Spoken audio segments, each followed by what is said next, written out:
Now hold on a second. Boop. Boop. Boop, boop, boop. Aha! What's up? I got nothing to hide. Also, why music always bad? Ay, ay, ay, ay, ay. Oh my goodness. Well, hello. Let me work on a few things here because everything's not up to speed. What? Okay, never mind. We're good. Hello. Hello, Chris. Hello, Blood. Hello, Lemon. Your OBSB Scott. I don't know. What year is it? It's like year 3422. I want to say. I think that's good, right? So I don't really know what I'm doing, other than I'm alive. I'm a little sick. I was in Florida, as some of you were aware. I was there for a week, and I think I picked up a sort of a cold illness. Luckily, I think I'm on the decline of feeling. I'm feeling better, is what I'm trying to say. So, you know. Dang, for real, did Splatoon 4 come out? We're on Splatoon 32, my guy. But I think it's just a cold. If you hear me just having like a random coughing fit, don't worry. But, I don't know. I just wanted to go through like some statistics today, and then maybe play some Animal Crossing on the side, because I recently restarted playing again. And I was kind of playing on the plane ride there, on the plane ride back, at the Airbnb. It was all good stuff. It was all good stuff. Prayer for the sick. Thank you. Appreciate you, Chris. Did we get cool lore though? Dude, we know everything about the Great Turf War. Cuttlefish is actually the bad guy. And actually, John Nintendo made it so that Inklings are in Fortnite now. So take it as you will. Crazy. Face reveal? No. I am now 1,000 years older. Who's John? John Nintendo.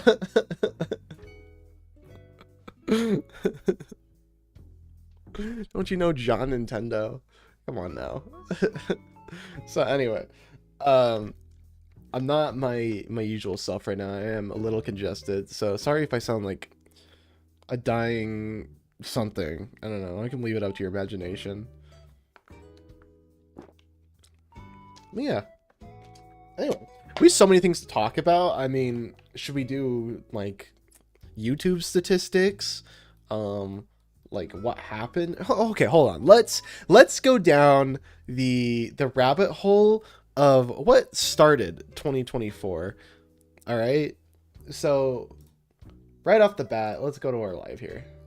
Where did we start off on? I don't even know how many streams we did either, and it can't be that impressive, but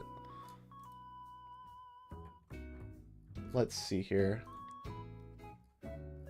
Rabbit hole. Anyways, I am hydrating myself. Was this partially blocked? There's no dates. Where are the dates? Or are there dates? Oh, there are dates. Oh, we're in 2022. Yikes, that's too far.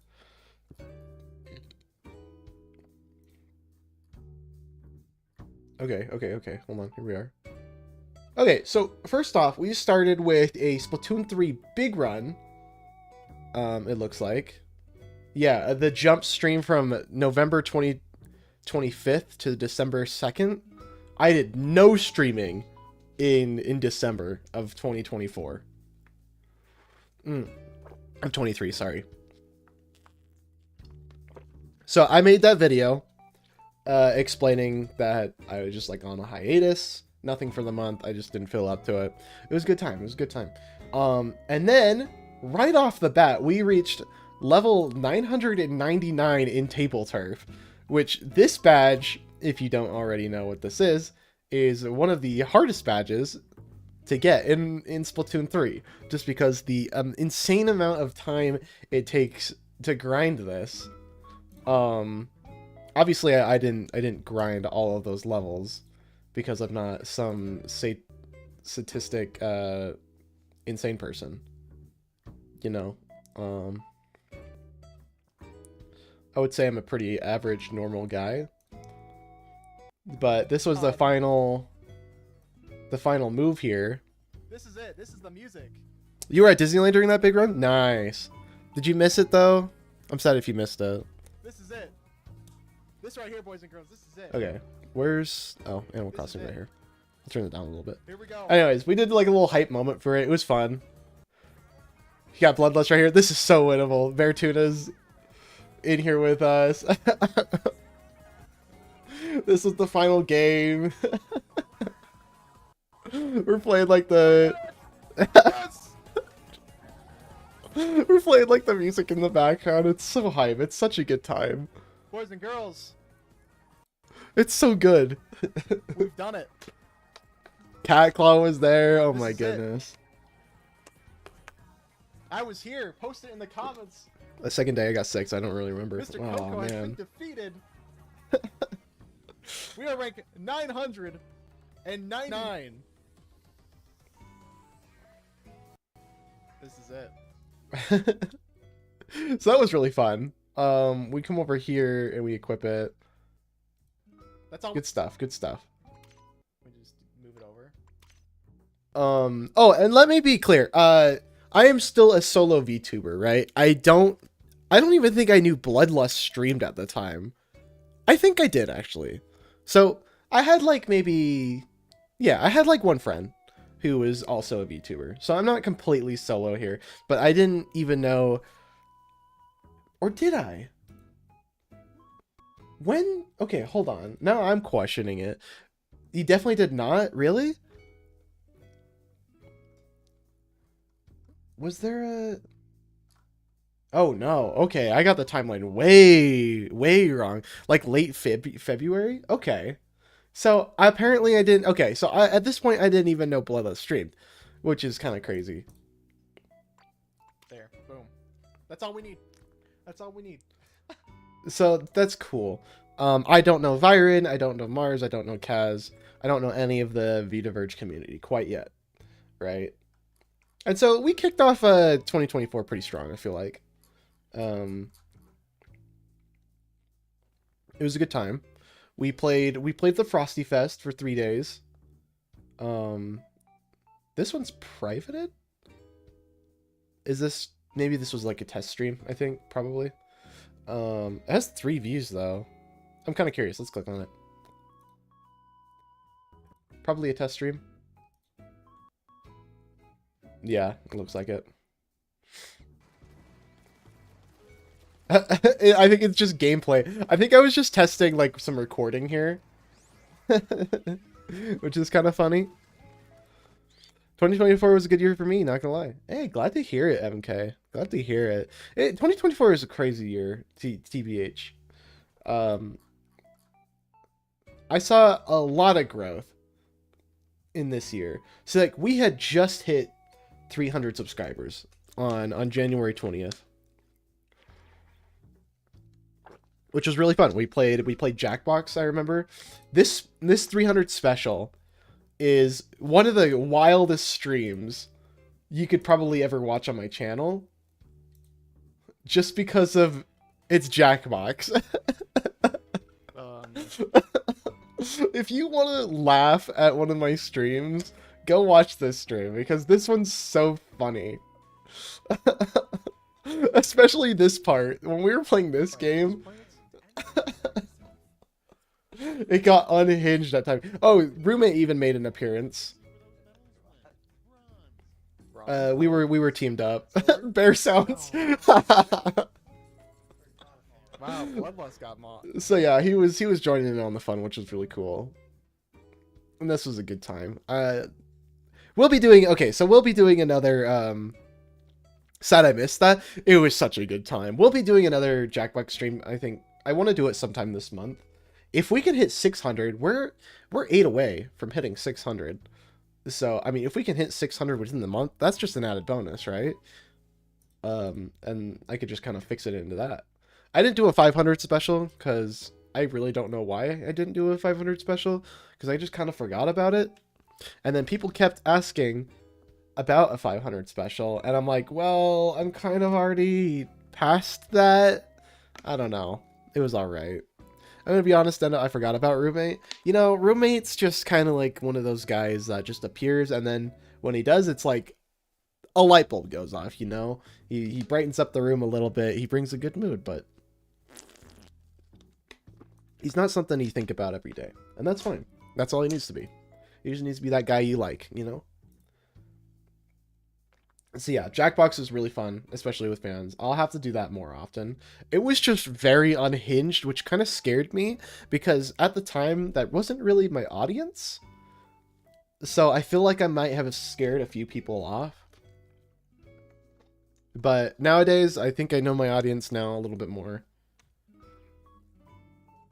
And so, I think we can do it again. I think we should do it again. Anyway, we played Splatoon 1 again. In 2024. Said that Splatoon has died, but we'll get to that. So this was really fun. This is on the Wii U. Streaming on the Wii U is fun. I think Splatoon 1 is the only thing I've streamed on the Wii U. I have not played Rhythm Haven on the Wii. I need to do that. We should do that. That would be a fun time. But yeah, that was a good time. This was before the servers were shutting down, so I had no idea at this point. We were just playing just cause, you know? Like, I just wanted to do it. And then we played the entirety of Octo Expansion again. I think the last time I played Octo Expansion is before any of you guys knew me. And if you go back, so far back, hold on. Like, I think it's 2019 that I played it all. Or 2018. No, it had to be in 2020. Never mind. It was either 2020 or 2021. But it's so far back. BV, before VTuber. In 2026. Not clickbait, by the way. I wanna show you guys how scuffed this is, because this is fun. There are some wild streams back in the day. Right. Here it is. So I completed the entire Octo expansion in one stream. This was back in July 8th of 2021. My mic sucked. I had like a headpiece instead of a separate mic. But here's what I sound like. No noise suppression whatsoever, by the way. Oh, I think this is the only time I tried this, is I pinned a message with my PayPal on it to try and get donations. Pale summer moonlight shimmers on the seafloor. An octopus, unaware that dawn will bring capture, rests within a trap, dreaming fleeing dreams. It's so cringy.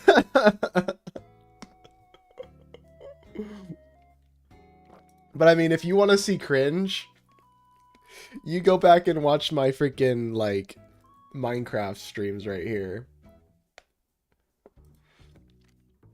Minecraft with the boy. It's working now.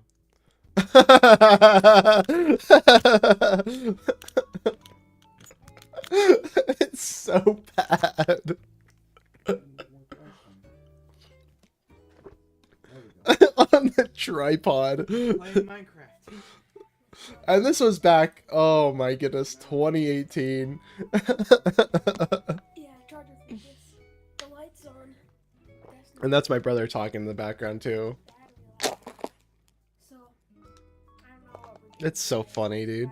We'll just have to see what Splatoon nerd 9000. Ouch, I feel old. Before the voice drop, he is so small, right? He has such a high voice. I mean, Lemon's known me since middle school. I think we met. When did we meet, Lemon? We met like what, 8th or 9th grade, or was it 7th grade? I don't know, but I know we met in middle school. So this I think was before my brother even went through puberty, which is really funny. 8th, okay. My favorite streams were the shiny Let's Go hunts. I popped off on these. These were so fun. Alright, I think I am live now. We were shiny hunting the Eevee. By the way, which is really funny, I would hope so. we went through this whole stream, an hour and 13 minutes, Not just and didn't find a single shiny. Well, I think we found some shinies, but not the Eevees that we were looking for. And then, I kid you not, right as, hold on. Right as the stream ends,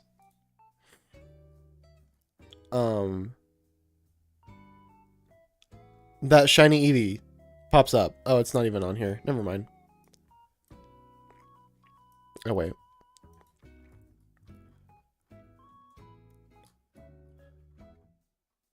Anyway, back to what I was doing here. Let's go back to the thingamajigs here. Videos, live. No. Where? Inspiration. Let me just reload this. Okay. Where were we? We were on the table turf, right? Oh, no. We played Octo Expansion, right? And that was fun. We did that in 2 separate streams because I was like, I don't want to stream for 8 hours. Like I normally do. Like I did in the past. I didn't want to stream for 8 hours again in one sitting. So I just split it up into like, apparently I went through this really fast because I think I did about half of it in 2 hours and 30 minutes. How far did we get? We got 2 things at least. I know that. Let me take a look at the map here. Second. They look like Okay. I would create. So we've done like most. So we did most of it. Okay. That's funny. And then this one, where was it? How long was this? This was about 3 hours. Okay, so I kind of shaved off like a couple hours from my original run, which is fun. That's a good stuff. Good stuff right there. I improved in the game, like you could say. So yeah, we did that because we were excited for Side Order. Side Order was releasing on that February. 11 days from then. About 10 days. And then we had a Splatfest. Okay, so this was like Splatoon week right here. This was the Splatoon month of 2024. We had Splatoon 1. We had Splatoon 2 Octo Expansion. We had a Splatoon 3 Splatfest, which was Team Friday versus Team Saturday versus Team Sunday. And then we went into Side Order, which was such a good DLC. It was a little lacking, like after playing it and getting to know it all, it is a bit lacking, but I think it is a pretty decent side DLC for the game. It was really fun. The beginning was good, and at this point, I think Zushi like shouted me out or something. I don't know. I got an influx of subscriptions. So I think I jumped from like 300 to 400 in about the span of like these 5 streams right here. Something happened. I just got a huge amount of attention because I think someone shouted me out. I'm pretty sure it was Zushi. But we beat the game. We did the final boss in one stream. We then tried completing every weapon, and I think we completed every weapon in on this stream right here. Think about it. My W when we raced Octo-Expand. Oh my gosh. No. Okay. So back in the day, me and Lemon, we raced, right? I was ahead. I was winning. And then Lemon comes in and pulls the rug right out of my feet. And you want to know how she wins? She skips each level by dying.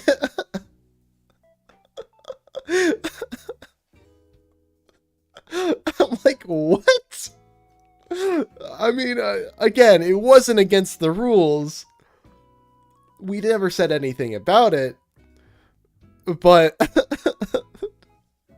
come on. Come on. Really? I can't really be mad because I never said anything about that. But, you know, I am a little pissed about that. I want a rematch. We'll do a rematch one day, hopefully, maybe soon. Hey, Lemon, you want a rematch? Anyway, it looks like, yeah, we did the silly ideas stream for a side order. That was a good time. We did a few challenges there. We didn't do a whole lot as what I wanted to do, but it was still fun. I think by this time we had completed all the weapons. We got the Octoshot. It was all cool. And then we had a big run on Eeltail Alley. It was good stuff. We had so much Splatoon content right here. This was from February 10th all the way to March 10th. So a whole month of just me streaming Splatoon. But all of it was like new content in a way. So it was good. It was consistent. It was refreshing. It was a good month, honestly. And then we do the first Roblox event in a while.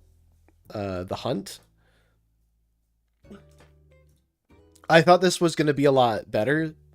What the hell? Than I originally thought it would be. I don't think I can do anything like But there were just too many games for me to do this all in one go. And by this point, I was getting a little bit bored with the event. We were 6 hours in. This was fun. You guys made this part fun. Where we played, like, Total Drama Island. That was a good point. I think that's probably the highlight of the stream right there. Ain't no way. Oh, this is Dim right here with the ladders. Okay, this is pretty fun. But at this point, I was like, I'm kind of tired. I don't want to do this. So I just kind of grinded the whole event off stream. And yeah, it is what it is. And then the events kind of just declined from there. There was a retro style, the classic is what they called it, event, and that was pretty good. I think that was peak event of these events that they've been doing on Roblox, and then it's been kind of going downhill from there. And then after the classic, there was the summer games something. It was some summer event. I didn't take any participation in that except for a boss battle they had in it. And that's all it was, because you could get a free hat from it. And that's all I did in that. And then they did the Halloween one, which was even worse, because instead of playing games for the event, you had to vote on people's outfits. And because it's all Halloween based, and you would submit your outfit, or supposedly submit your outfit, onto these categories that would provide each day. Each day would provide a new category you'd submit an outfit to. But what people would do is that they would take pictures of things in different games and then submit them in those categories, making the whole costume contest thing just one, like, redundant mess. They were trying to advertise the new picture sharing method for Roblox that you could do. You could take screenshots, and it just kind of flopped. It wasn't that great. It wasn't good. So then they do a winter one just a couple days ago. It ended. I didn't even touch it. I haven't even played that one, and I think it's over now. So whatever. But this was fun. I liked streaming it. The classic, not the classic, but the Hunt, the first event they did. Good time. Good time for a stream at least. And that was March 18th, so that was a good time. And then we get to, okay, so coming back, seeing this thumbnail. Coming back to this stream right here is when we met a very special individual. You don't want. This is disgusting. You don't want to play Roblox, guys. Trust me. We met a very special individual known as Byron. And Byron rated us. Doesn't even know who I am. They just saw that I was playing Splatoon. They just saw that I was playing Splatoon and decided to raid into me. So I kind of reached out to them and said, hey, do you want to do a collab sometime? Maybe the next Splatfest. And so we kind of agreed to be on Team Guitar. And this is kind of where it spiraled into new beginnings for the VTuber career. So this was my first ever VTuber collab, which was super fun, by the way. I enjoyed this. It was a little awkward, definitely, but it was a good time. We played Tricolor together, and then we let our fans fill up 2 spots for open, and it was a good time. So Byron is a key part in all of this VTuber madness, right? So then we go to Pokemon Brick Bronze. We're so back. We hadn't played Brick Bronze in a while. We wanted to finish all 8 gyms. We only had the last gym to do, so we finally did that. That was a good time. Sadly, there's a copyright. I want to know what copyright it was. Never mind. We should not look at that on stream. Because then I'll get another copyright. Pokemon episode. I don't think that was this stream. But yes, back in the day, or not back in the day, but back in 2023, we streamed Brick Bronze, and while we were trying to shiny hunt, we got taken down for watching episode 1 of the Pokemon Indigo League, which was so funny. I'm like, how did I not see that coming? But it was so funny. I definitely was not there for that raid, I think. My memory shit, sadly. I'm so sorry. I'm so sorry. Dude, where'd the Animal Crossing music go? Yeah, we'll do 4 p.m. Why not? Anyway, moving on. At this point, we know that Splatoon 1 and the Wii U servers are shutting down. So this was our very last Splatoon 1 stream. Or is it the last? Because Pretendo exists. I don't think I'll stream Splatoon 1 again, though, because to be able to play on Pretendo servers, there also has to be a bunch of other individuals who are also on the Pretendo servers, and sometimes the Pretendo servers are just not up. So it's very inconsistent, and I don't think it would make good streaming content as of this point. If more people join it, then for sure. I think it would be fun to, if I can get more viewers, that we could all play together. I think that'd be a really fun time. But as of this point on, Splatoon 1 is a dead game, and it will forever live in my memory. So that was part of 2024, and you know, it's sad to see it go, but in order for new things to pop up, you have to say goodbye to old things. Splatoon 1 in 2030, not clickbait, you know? One day. Hey, I'll be the first guy, you know? I'll be the first guy to do it. So anyway, moving on, we go to another Splatoon Splatfest. Wow, that's just quick. Did I just not stream? March 24th. We jumped to April 6th. April 7th. Okay, so there was a big gap here of me streaming, but we instantly jumped to April 7th, April 20th. We do another Splatfest. It was the Springfest. Chicks, bunnies, little bears. I think Little Bears won. I think Big Man has won almost, if not every seasonal Splatfest.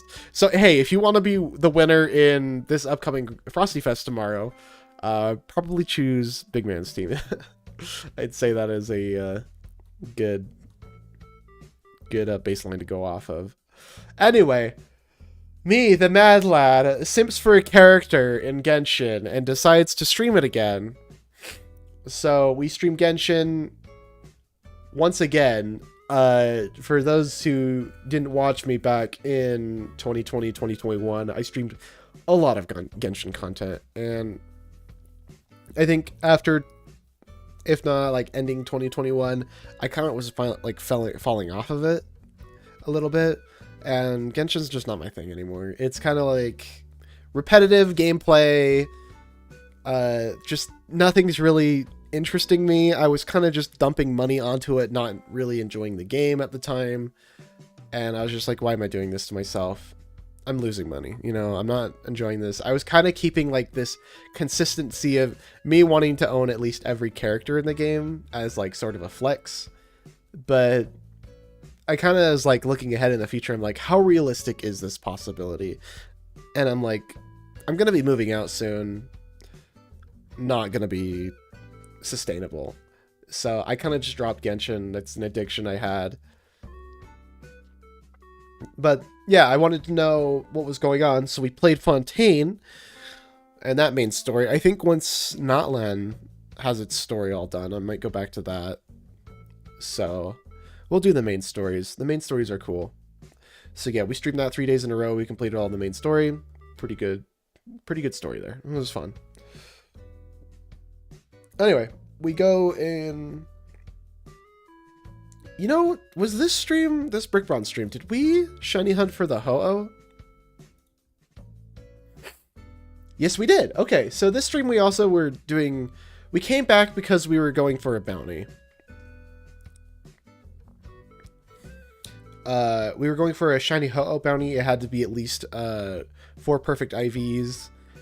And we got 3 perfect IVs, and 1 IV had 1 point off of being perfect. I tried asking a guy on Discord if that was okay, and he denied because he's lame. So unfortunately we did not collect the bounty, but it was a really close one. I don't think anyone got it now that I think about it. So okay. Anyway, back up to this one. We came and hunted another bounty, which was a shiny Riolu. We did not get it. Someone else got it before us, so that was fun. It was just a fun little shiny hunt stream. And then we jump over to the Save the World Splatfest, which we chose same old lifestyle, because, you know, why do anything? The world's ending. Just sit back, relax, enjoy your day, you know. What's up, Kaz? How you doing, bro? What's up, my man? We're just going over the 2024 timeline. So I think at this point on, I knew Bloodlust and I knew Byron, and I think that's it. And then after I did another collab with Byron on Lethal Company, which was this stream right here. We'll get to that. We'll get to that later. But we did Windtrace, which was Genshin's prop hunt mode, which was really fun. Windtrace is probably my favorite game mode in Genshin that is limited time only. So whenever Windtrace is available is when I'm playing Genshin. So we're doing a 2024 lore stream right now. That was really fun. Genshin prop hunt is always super fun. Blood, after he saw me stream it, he streamed it like I think 3 or 4 days in a row, which was so fun because that's when I really popped off. That's when I really got to know Blood, is through with Trace, I think. I don't really remember. I know that me and Blood just kind of like hung out with each other more often and more often because he was always in my chat. He told me he streamed. I was always hanging out in his chat. It was a good time. I know one of these Splatoon videos I first collabed. It's not like an official collab, but I know that I was just like, Blood, you want to come in and play Splatoon with me and Lemon? And he joined in the Discord, and from that point on, we were just kind of friends. But yeah, my favorite parts about Blood streaming the Windtrace event were the music, the Eurobeat music, which was so funny because it'd always get your heart beating so fast. Exactly. Eurobeat went so crazy. It's so funny. Anyway, after that, me and Byron collabed on Lethal Company, which was just us two. And after I streamed this, I was like, why didn't I invite Blood? And I was just like questioning myself, like, why didn't I invite Blood? I'm sure I had a reason at the time, but still to this day I question this stream on why I didn't invite you. Because I could have introduced you, and we could have been our own little trio thing. But I don't know. It was just me and Byron for this one. And then I told Blood afterwards that we'd play Lethal at one point, and then we never really did. Because I make a lot of false promises sometimes.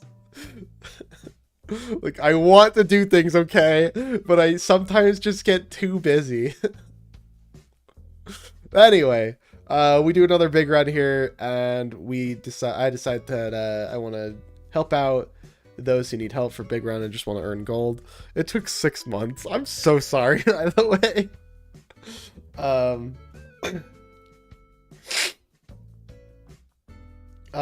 So we did big run. One of my friends, goes by the name of Soul on Discord, decided to hop in and help me, helping the viewers, because we had an influx of viewers watching the stream, which was really cool. And so they took it upon themselves to help me. Oh my god. Oh, I'm good. Wait, was it this one? Good jump for the win. Never mind, it was not this one.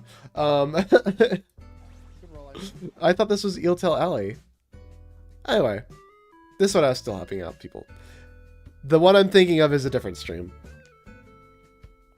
But this was just, that I think this is like the worst stage in my opinion.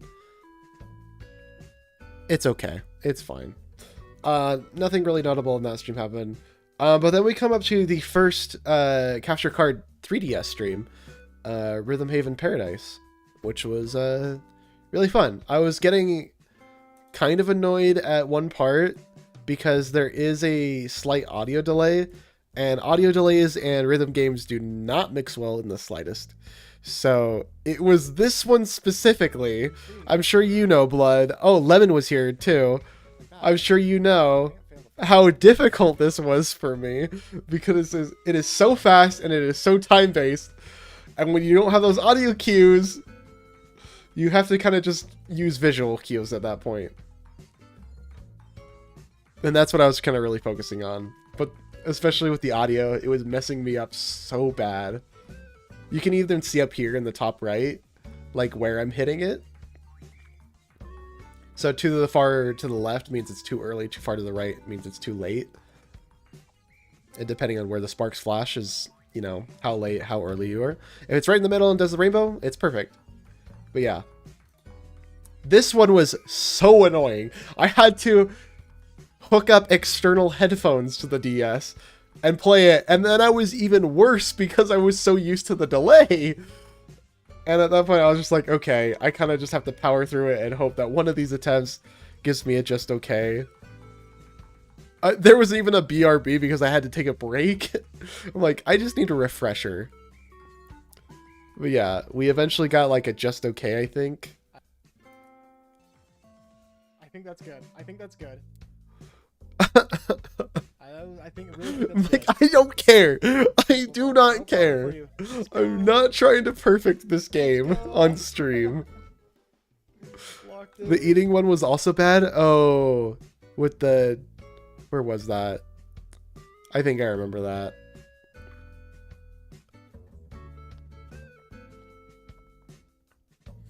Oh well, it's somewhere in there. But yeah. That was a tough stream because I was getting mad with myself mostly, like nothing else.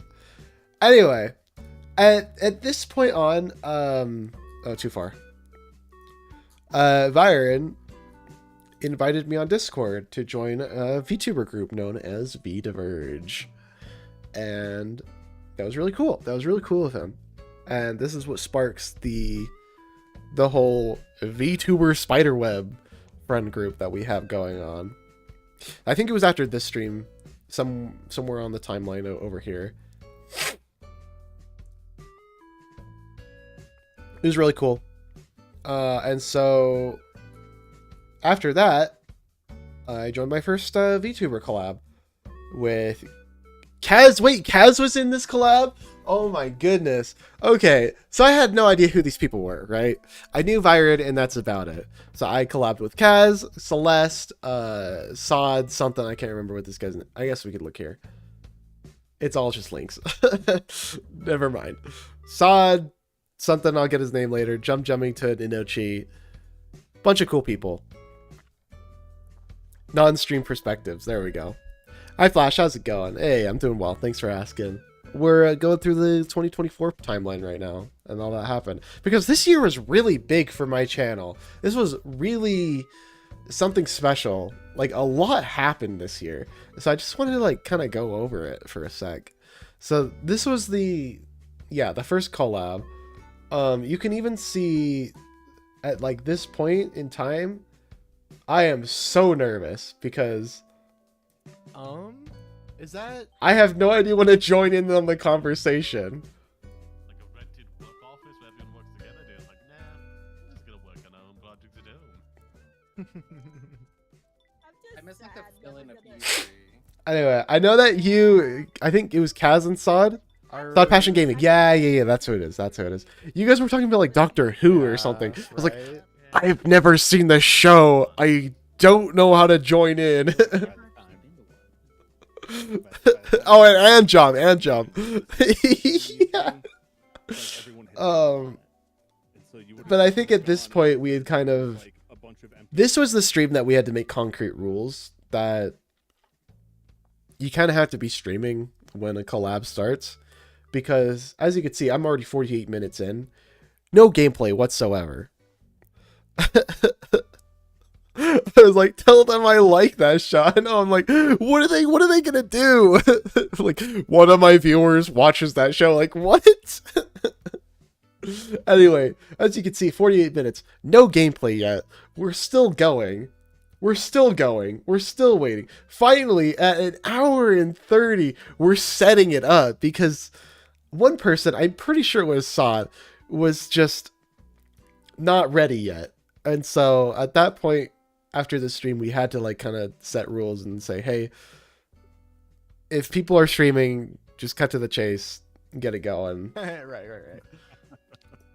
And then we'll just 4 races. And then also, I felt kind of bad because Platonically. I was kind of smoking everybody in this race. I was getting first a lot. And then I think at some point in, I was kind of like crutching myself a little bit. Like, I was switching off my main combo. I went to just like my me on Ink Striker vehicle. It was just a just chatting stream. Yeah. Basically, I guess you could put it that way. That's true. I wonder if you could just take the shortcut on this speed. You just had to post on platforms. I know. Yeah. And that's the thing. Someone else was like, oh, okay. Yeah, I don't know what happened, but we were waiting a long time for something. Yeah, I think you see me like starting in like last place a lot. The person with the most likes gets a Switch. I think. Or not. Never mind. Anyway, first collab went pretty smoothly, went pretty well. I'd say so. It was a good time. I think at this point it was summer. I wanted to get a Minecraft series on, but you know, back to back, I was like, hey, let's do some more collabs. We did a Golfing with Friends collab. It was Celeste and Kaz and Viren again. Oh, and Jum and Inochi, and then we swapped out Sod with Lorelei. Lorelei, I have not really gotten to know. I think this is the only time I've really collabed with them. Was in this Golfing with Friends. They have an insane vocal range, by the way. At one part, I don't remember where specifically it was, but they kind of did their intro, and I was like, whoa, okay, this guy does like voice acting or something for something, and that really surprised me. And I thought that was kind of impressive. So I was like, that's cool. Golfing with Friends, again, really fun stuff. It was just a good like icebreaker stream. Got to know more people as well. Good stuff. And sometimes after the golf stream, you pulled me. Oh, yeah, okay, yeah. And then after the golf stream, because I originally asked Vyron, I was like, hey, there's someone else I know that I'd like to bring in. And that was Bloodlust. And I was like, do you think I should get to know people first before I start like wanting to invite people? And he's like, yeah, probably. So that's why I did these 2 collabs for some of the part, was because I want to get Blood in here with me because I knew nobody. I was like, I need more people I know. So after this golf stream, I was like, hey, I got someone to invite, and we brought Bloodlust in, and Bloodlust became a part of the family. Aww. And then we went to our regular scheduled summer Minecraft stream series, and we decided to do Cobblemon. And Cobblemon was really, really fun and really successful, I would say. It was good stuff, good stuff. Speaking of the summer streams, I wonder if it's still not OBS. I really wanted to do a recap of the summer stuff. Here's the thing you got to know about me. I make a lot, or have a lot of ideas for videos, and then I just never finish them. So I'll show you some of this. Blood actually helped me out a lot with this, and then I never ended up finishing it for a reason I'll share it in a little bit. But again, thank you, Blood, for helping out. That meant a lot to me. It was a lot of videos to go watch. I appreciate it, all of the time you helped with it. But at that point, it just didn't work out. Oh, so it's gone. Oh no, it's here. Okay, never mind. Yeah, most of the clips are gone.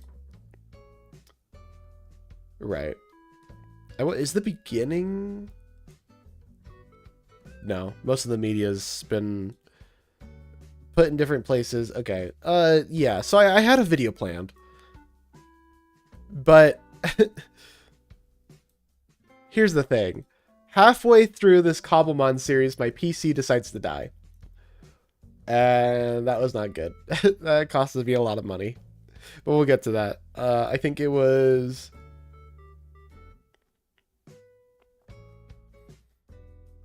after number 3 or 4. But anyway, we do back-to-back. We went from June 30th to June 2nd. And I was kind of in this groove where I would stream every 2 days. So I did these 2, and then we did another collab with a virus. Oh, this was the tournament! Oh my goodness!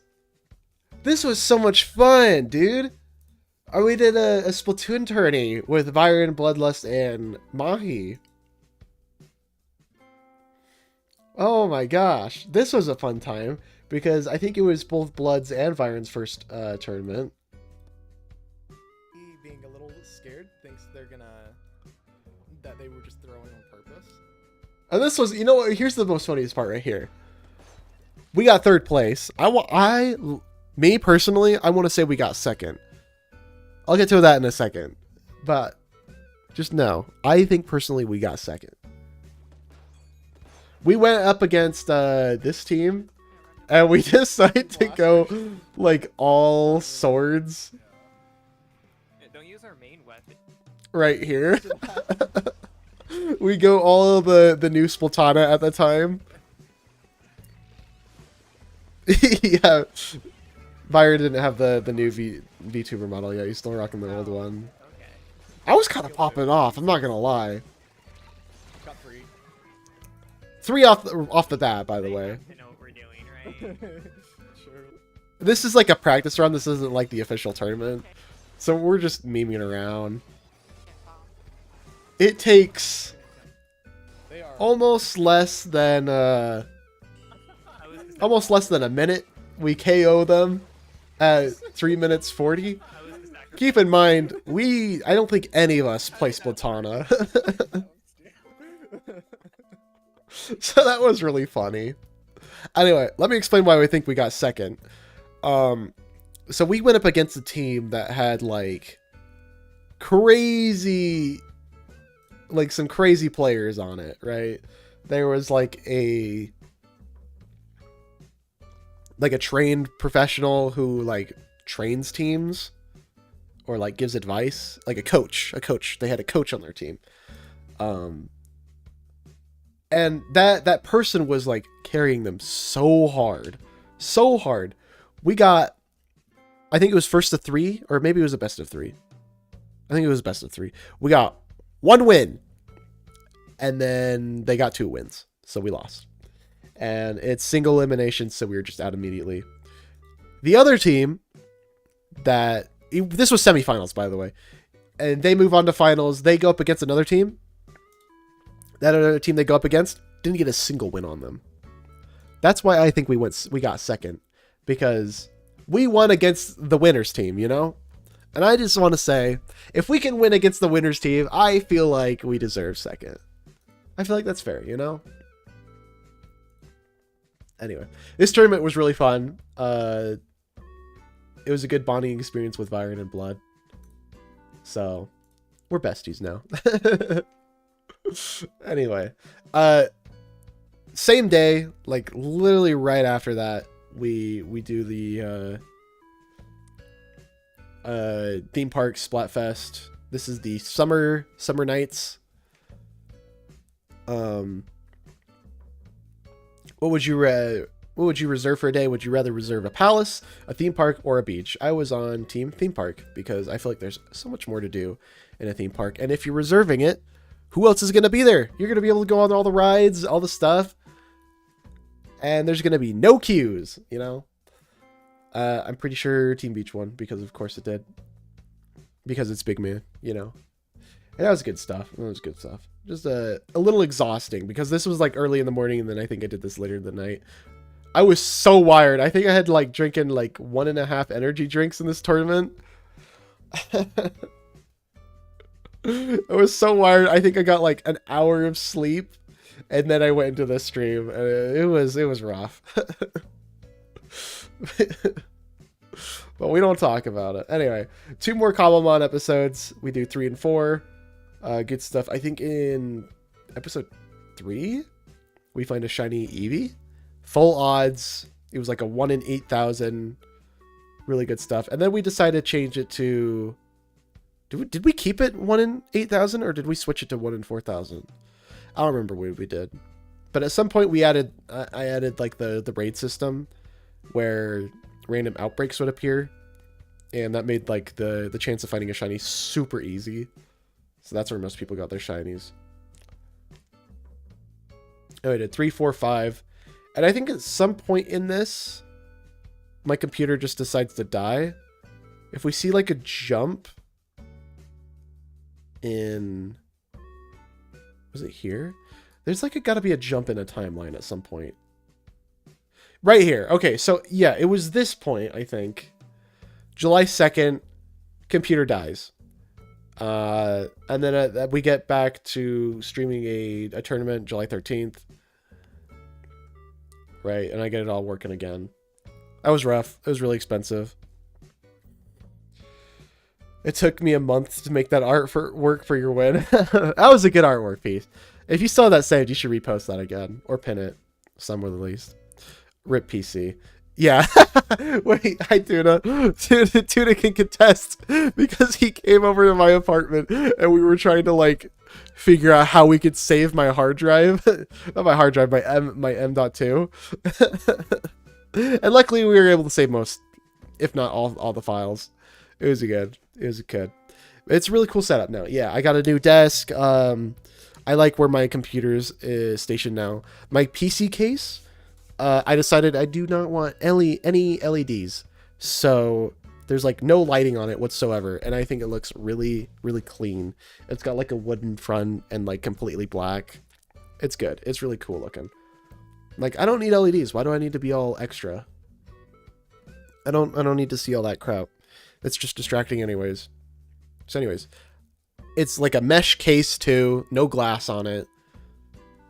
It's just doing its own thing. It's right next to my feet in the bottom right. It's doing its thing. I have to clean it out a bit more regularly because it's on the floor now. But, you know, I've got one of those desks that has like a little space to put your PC case, which is super nice because it gives me a lot more desk room to work with. So I feel like it was a good thing. And at that point I was kind of like, I'm going to upgrade my PC and get it ready for the 5090 for when that eventually releases, which is going to release the end of this month. And I'm so excited because I can't wait to get my hands on it. Also, my bank account is crying. But yeah, it was a good upgrade. It was expensive, but necessary. Kind of sad. And speaking of, you know, I think it was a power. It might have been a virus, but I want to kind of blame it on the apartment power. I think some electrical something happened with it. And you know what's funny is that my roommate had his computer just die recently. His motherboard went out all of a sudden, so he's got to get that replaced. And it's super sad because now we're thinking this apartment's electricity is kind of spotty and not trustworthy. So it's like, is my computer going to die again at some point? I'm kind of nervous now. So it's just kind of a waiting game to see if that ever happens. You pinned it? Let's see it. Look at that.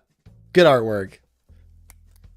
100% all lemon. Lemon made this for us. It's really good. It's so good, dude. And this was Blood's old avatar, too. Oh, man. Good stuff. Good stuff, man.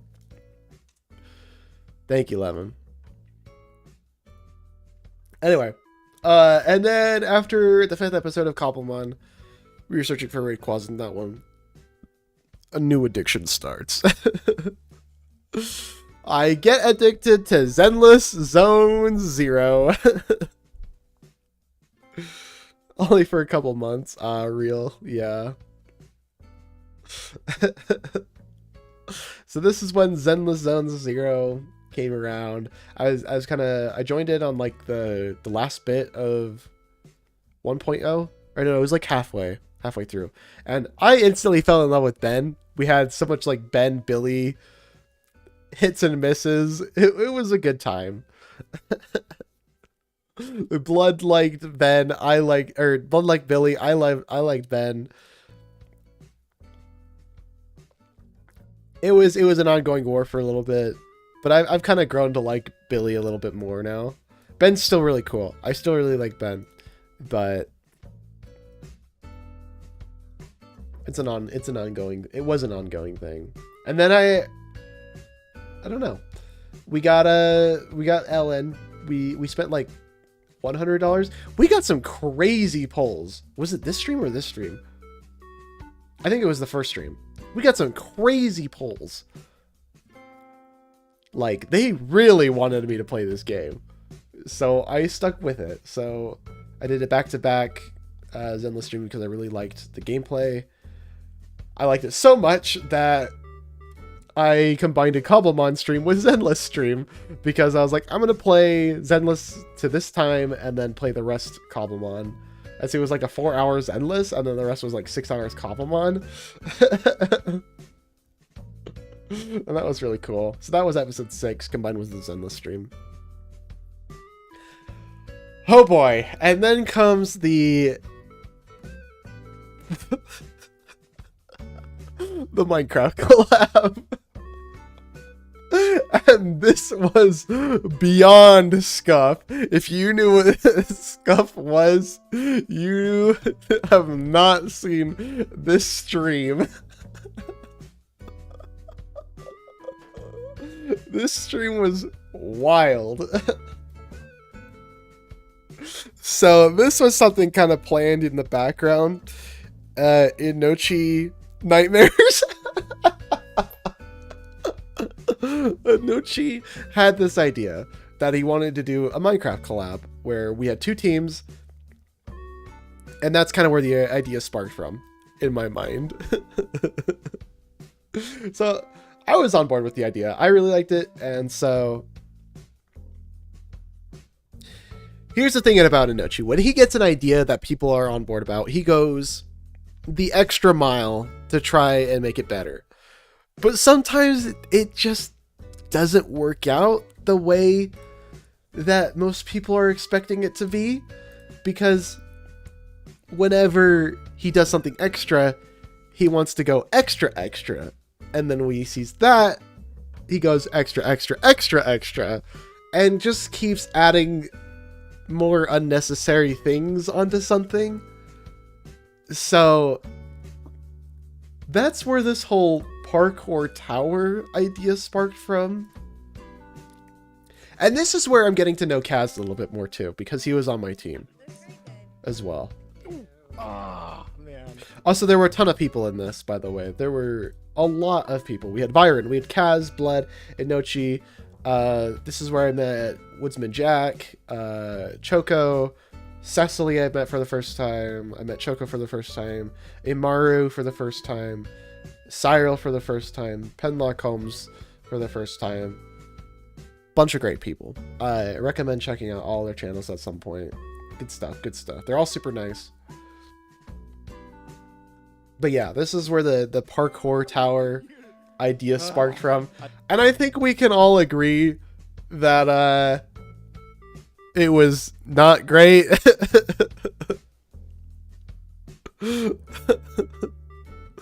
So it was pretty bad. Oh, and don't, yeah. Okay, Kaz, you have a good point here. There was a team picking thing. Also, Cyril with his dogs out. That was pretty funny. The way it worked is that Byron was a team captain, I think, and Inochi was a team captain. So I don't really remember what happened, but I know that Byron kind of just metagamed and picked the ones he knew were good, and Inochi just kind of picked his friends. So that's how we ended up with me, Byron, Kaz, Cyril. Was there another person? I think it was Woodsman Jack too. And you know, having me and Kaz on one team was just kind of a bad idea on its own. But it was all right. It was fun. For us, at least. We had Jack. Yeah. But yeah, after the teams were full, there were still 2 people left. And they did like some sort of random number something. And that was scuffed beyond belief. I couldn't even tell you how that worked out. We did have a full training arc stream the night before. That is true. See, that the thing is that Inochi had me testing the tower. So I had already known how to do the tower from top to bottom. So I was already going to get to the top from the start. But the thing about Inochi is that he likes to keep adding on to stuff. So all of this was new. Untested, completely I don't know how to get at this part. So right here, when I'm looking at it, there's literally no way to get to the top without cheating. I have no idea what was going through his brain at the time, but I had no idea how to get up from here.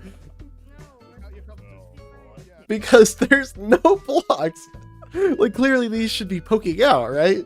But they're not. So, I can't remember what I did. I think it added a block.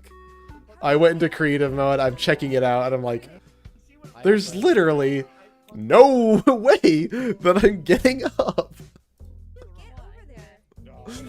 You can also hear everybody, like, freaking out because nobody can do it. Also, Inochi's doesn't even want to do. Inochi's the team captain. He's not even doing the tower. He's just helping people get up, which I thought was a little interesting. I mean, I can respect it because maybe you don't want people to get super frustrated, so I can respect the helping out, but I don't know. The creative seemed a little cringe. Byron gave up 15 minutes in. I don't blame him. Yo, Inochi. And every time I tried to get Inochi's attention, I just got ignored. So I felt justified doing this, Piston here. which was just adding a block. I think it was that glass pane I have in Where my do I go? inventory. This man. Oh. I don't know where is So yeah, I just kind of add it. doing Boop. this. And I'm like, okay, cool. So I never actually get to the top, unfortunately. Kaz did though, which was really cool. Nice job, Kaz. Pat yourself on the back for that one. There was one point where, right, so we're a full hour and 30 minutes in. At this point, people are kind of getting sick of this. Like, at this point, people are just done with this. Like, I think people were sick with it at, like, as soon as it had started. But yeah, most people have quit. Like, people are just, like, talking to chat at this point. But anyway, finally, the tower supposedly blows up.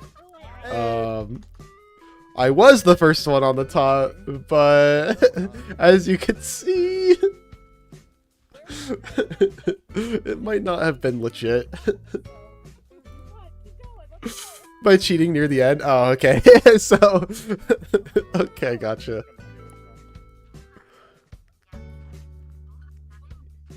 Someone's playing Duolingo as well. Hey! I made it to the top! I'm like, yeah, I made it to the top. For some reason, I think Anochi just didn't even notice that I piled up.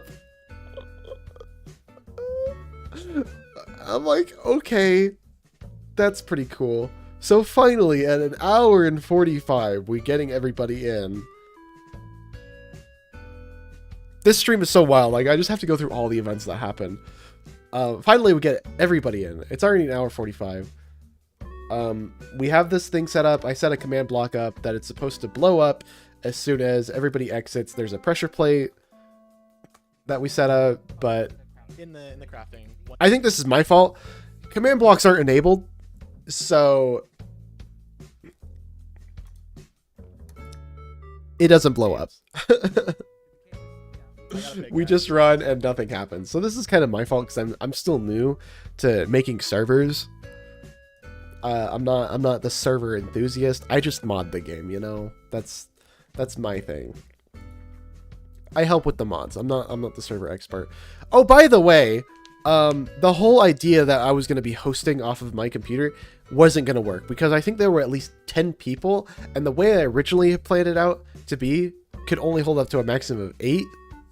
So that night I had to stay up till like 2 a.m. Trying to figure out how to make a server. And I had work in 4 hours. So I got 4 hours of sleep. I think it was 4 or 3 hours of sleep because I had work at 6 to 7 a.m. I can't remember what time I had to go to work that day. But yeah, I'm one of those guys that just like has to make sure that something is working properly. But yeah, so I got about 3-4 hours of sleep, and then immediately after work I had to immediately start streaming because that's when it started and that's when we all agreed that we were available. So I am very sleep deprived at this point as well. It's pretty big, so At what point do I realize I'm trying to... Oh, okay. Hold on. Oh, be wary of pressure plates and caves, by the way. I know you set up a few of those. There's some point where I go back and realize that it just hasn't blown up yet. Oh, right here. I'm like, okay, we're taking all of the TNT.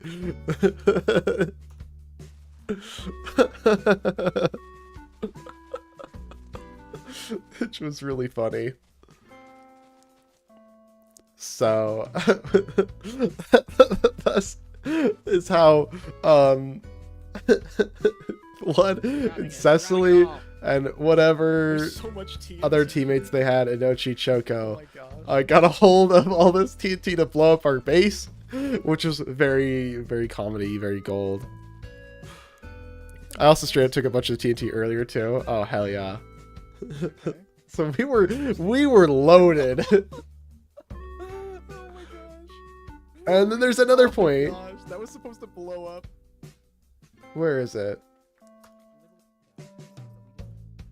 Oh yeah, I had to Oh. reset the daylight Oh. cycle because it was always day. Captain, can you hear me? We set up a thing.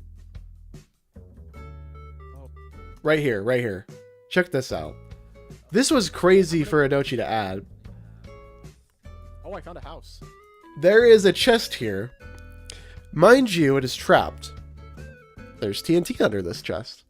You want to know what's inside this chest? A full set of diamond gear. Luckily, I realized this in time that I hear TNT go off. Yoink, yoink, yoink. Oh my gosh, guys, oh my gosh. Run. And now I have a full set of diamond armor. Look. What? Okay. But you know, put it in the right hands. I did not get to use this armor like at all, because most of this stream was like me in the Nether trying to find a Nether fortress. And you want to know why I spent so much of the stream looking for another fortress and couldn't find one? Get this! Inochi straight up turns off structure generation, making it impossible to even go to the end in the first place. There's no Nether fortresses, and there's no strongholds, meaning you can't get blazes, and there's no portal to the end in the first place. At this point, it was about sometime in the Nether when we're discussing like, hey, are we really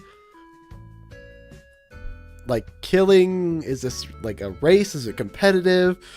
So then we decide, and I figure out that Inochi just straight up doesn't have structures on.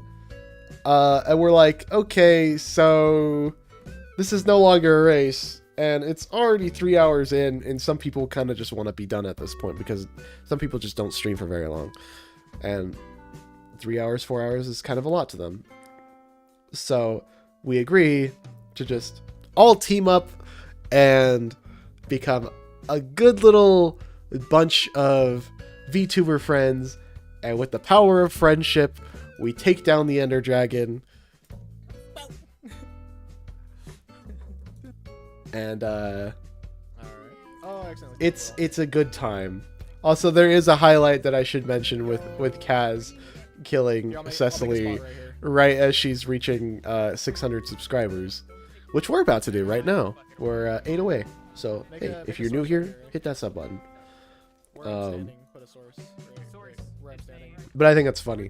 Alright. one of the best moments of this collab. But yeah, we're all here. Everybody's dying left and right. There's probably a pile of loot anywhere you look. Yep, start hitting him. Go for his head. Oh my gosh! Go for the water! But yeah, we take him out with the power of friendship. And then we set up this like little arena and is just messing around for most part. And so yeah, it was a good time. Me and Kaz do a 1v1. I win. It was a fun time. A little friendly competition. And then I was like, you know what? I'm on a good row right now. The snipe you got on me was insane. What snipe? Which one are you talking about? Truly a first impression of all time. Yeah. Anyway, I had a good thing going. I was like, I'm not done streaming, so we just played Zenless for the rest of the time. And that was cool. Because I love Zenless. Zenless is fun. Anyway, so that's how that collab went. That was not very great. But we met a lot of people, and you know, that is an experience that most people will probably not forget because of how much we hated it. Anyway, we do more Zenless here. I would say this is one of my better thumbnails that I did. I don't know, it's pretty simple. All I did was just add the word addicting. But I don't know, for some reason I really like that thumbnail. And then here's where we these are just kind of the boys.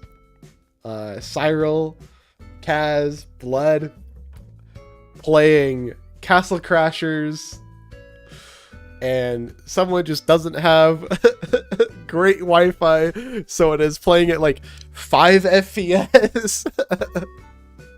I'll check out that clip in a second. The worst, guys. There you go. Oh, it's so good though. It's so good. Hold on, I want to get some new Animal Crossing music.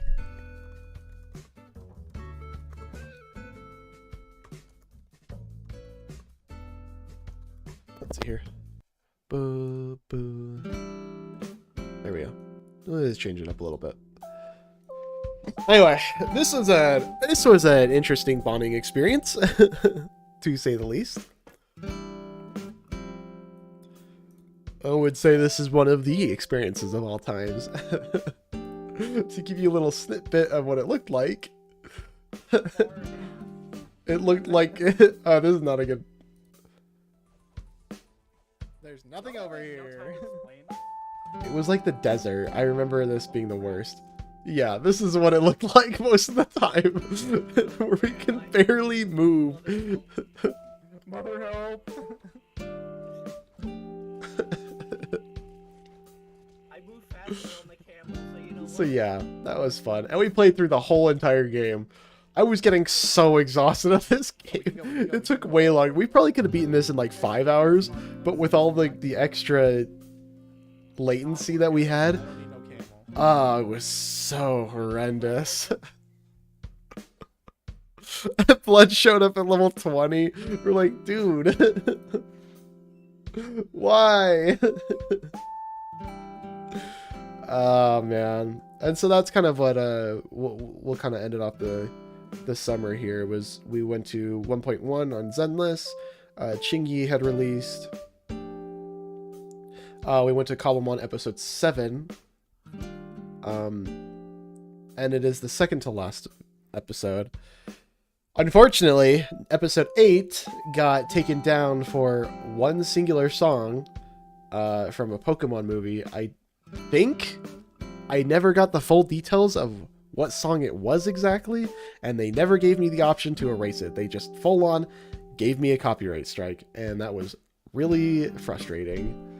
So episode 8 no longer exists. It is very unfortunate. I think I still can't email him to see if I can get it back up, because it still like shows up, but you just can't view it at all, which is really upsetting, you know? Anyway, we played Splatoon for 11 hours? Is this real? Team Bread?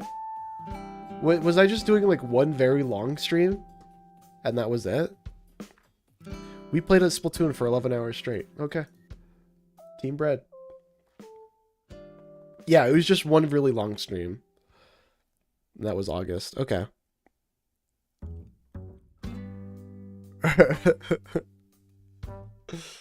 And so... Oh no, this is when Chingy released right here. 1.1. This was the prep stream for 1.1. So we pulled for Chingy here. That was the new what's-her-face story with... Oh, Jane Doe. It was Jane Doe's story. It was pretty cool. I really liked her story. Really good character introduction.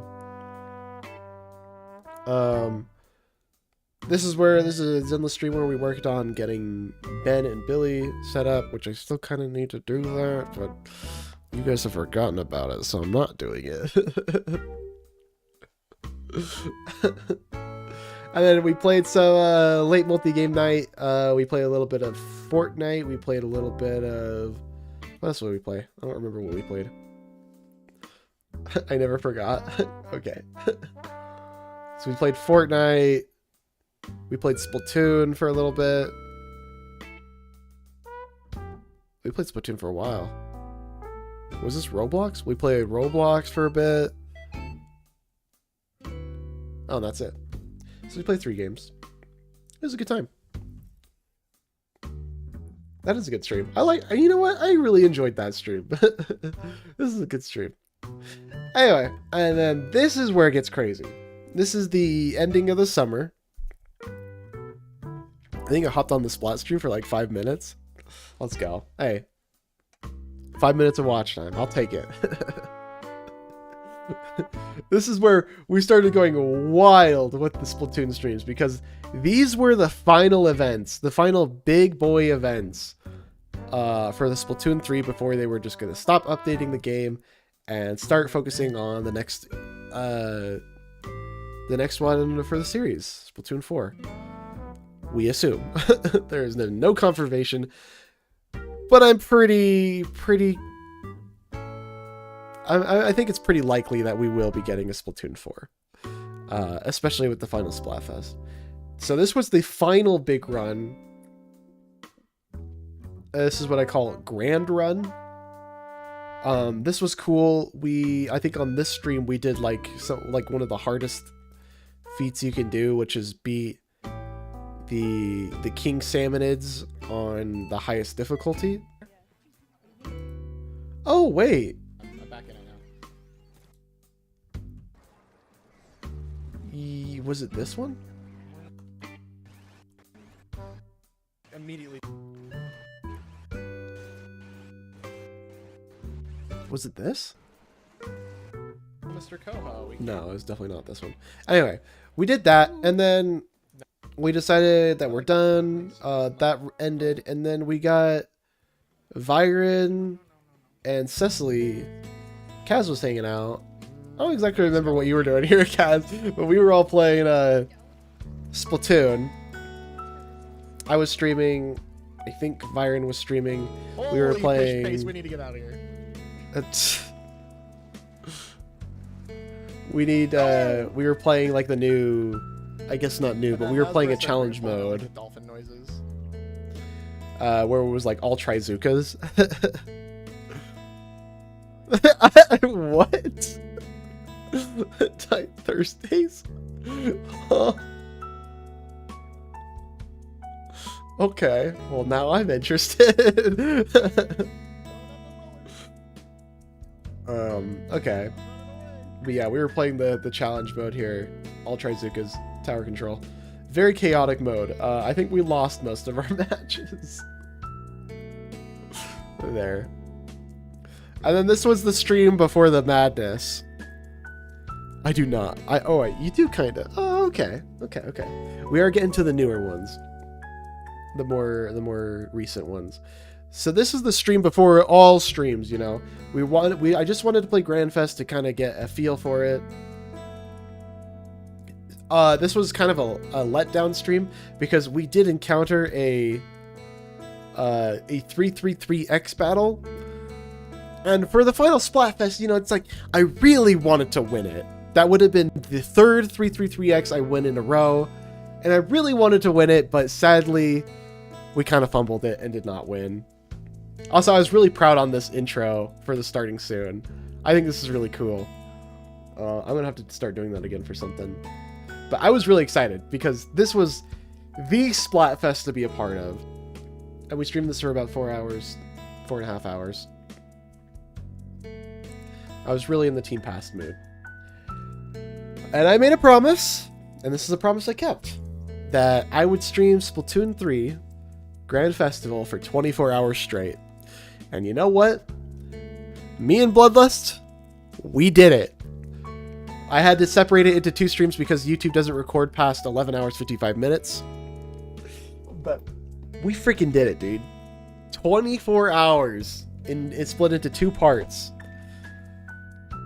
That was one of the hardest, like, mental things I've ever gone through. I've never stayed up for 24 hours playing a single thing. The thing you gotta know about me is that I'm very ADHD brain. Like, I have to be constantly, I feel like I gotta be constantly doing something, and I can't be like lingering on something for too long. Otherwise, I get bored of things fast. And that's kind of the reason why video editing is really hard for me, is because I can't focus on something and get it done. It's just not something I can do. very well in the least. So this was really hard for me, that I had to sit and play this game for 24 hours straight. And I think, in fact, in this one, the final hours, I was getting really grumpy. And I don't know if Blood could tell, but there was definitely some times where I kind of lashed out at a few people, and I feel really bad about that, but I could tell. I'm very sorry. That was just the 24-hour brain talking. Still live, but thank you for becoming my friend this last year. Byron, bro, you've been such a great friend to me, and honestly, if you didn't raid me that one time, I don't think I'd be in this place where I am now. So I appreciate everything you've done for me, Byron. You've been such a great big help, and I don't know how I can repay you, but thank you. Have fun with your stream. Good luck. Don't fall asleep. But yeah, this 24-hour stream was really difficult.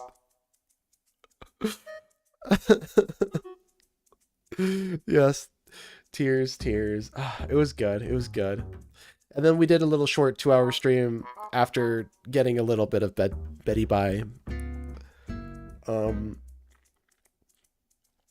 was a good stuff. Good stuff.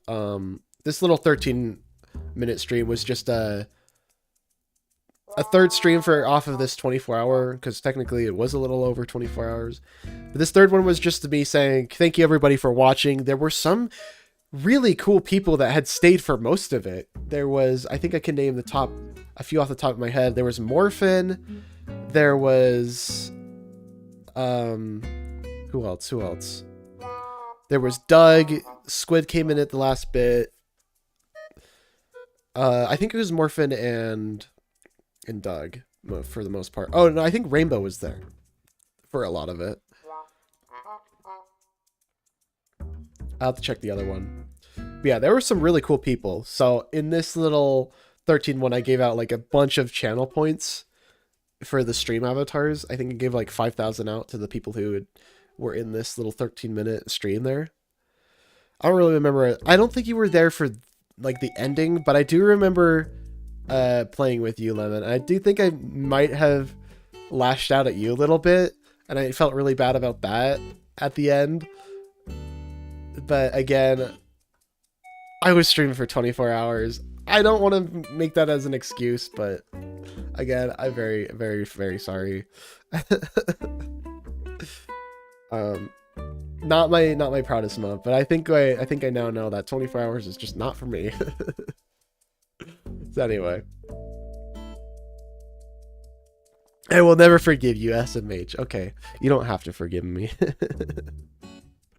Slash J definitely doesn't mean slash joking. It means slash Jar,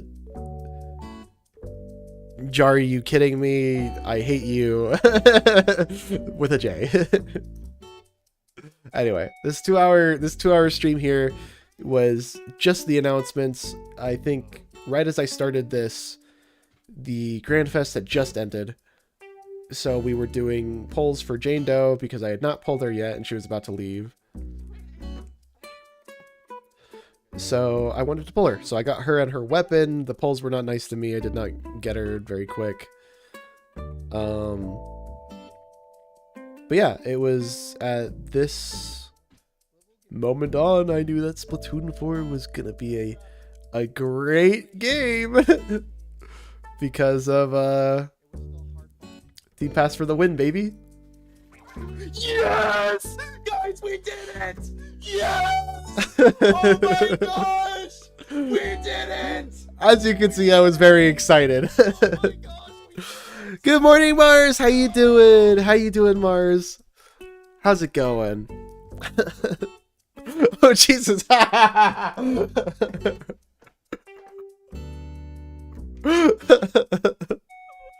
Oh, thank you, Blood. Thank you.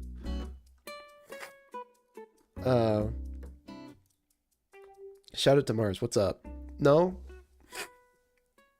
At least a good website. Really cool website. Go sub to Mars. Go sub to Kaz. Go sub to Viren. Go sub to Blood. Let's go. But yeah, Team Pass, and as you could tell, Passed for the win. I was really excited. Because this was the final Splatfest. I wanted to prove a point that Team Pass was better, and it was better. So that was my reaction there. I was really excited. How's it going, Mars? We're just going through the 2024 timeline. This year's been really crazy. So, you know, I just wanted to kind of look back on it. Never forget. I will never forget that image. Hold on. I'm gonna find it real quick. I'm gonna pull it up. I have to scroll through a lot of our DMs though. Where is it? Where is it? Where is it?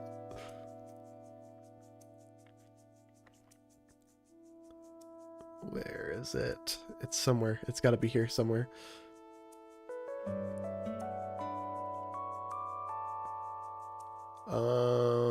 I think we're getting close. There it is. So Kaz DMs me this. I thought that was a good image. That's probably one of the good ones. One of the best images. So then I kind of take a little break here. We go from September 15th hiatus until October 5th. Of course, we come back on Zenless Zone Zero when Bernice comes out. Never forget. What's up, Vanny? How you doing? Welcome, welcome, welcome. We're just kind of looking back on 2024 as a year of the channel. It's been a pretty crazy year. So yeah, we did Bernice polls. The sad thing about that is that my computer decided to crash. And then I had to do... Oh no, it was this stream that it crashed. We were 47 minutes in, it crashed, and I was like, what the heck?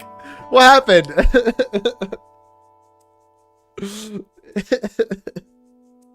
So, rewinding a little bit, we did another random game night. I was kind of planning on doing Celeste, but I got a lot of people saying that I should do a dedicated stream series.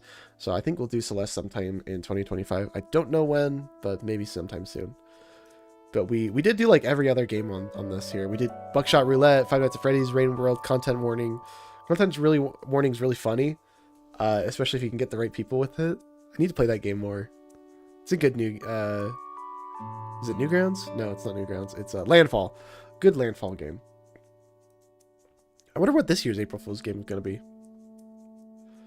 But yeah, that was really fun. And then we do the Phasmophobia with me, Blood, Mars, and Kaz.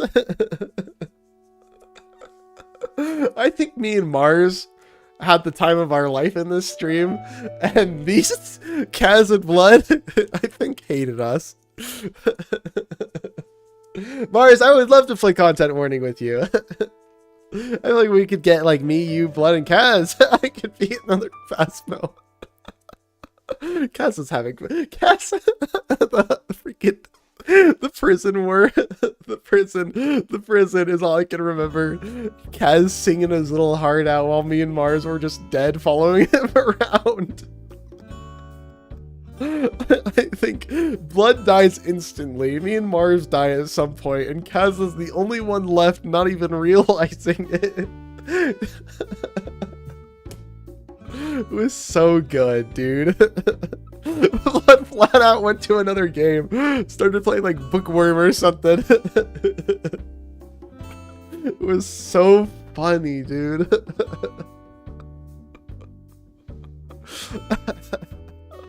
He was hiding in the locker. Yeah, I remember that. Okay, hold on. We're gonna pull it up because I think it's pretty easy to find. It was such a long game.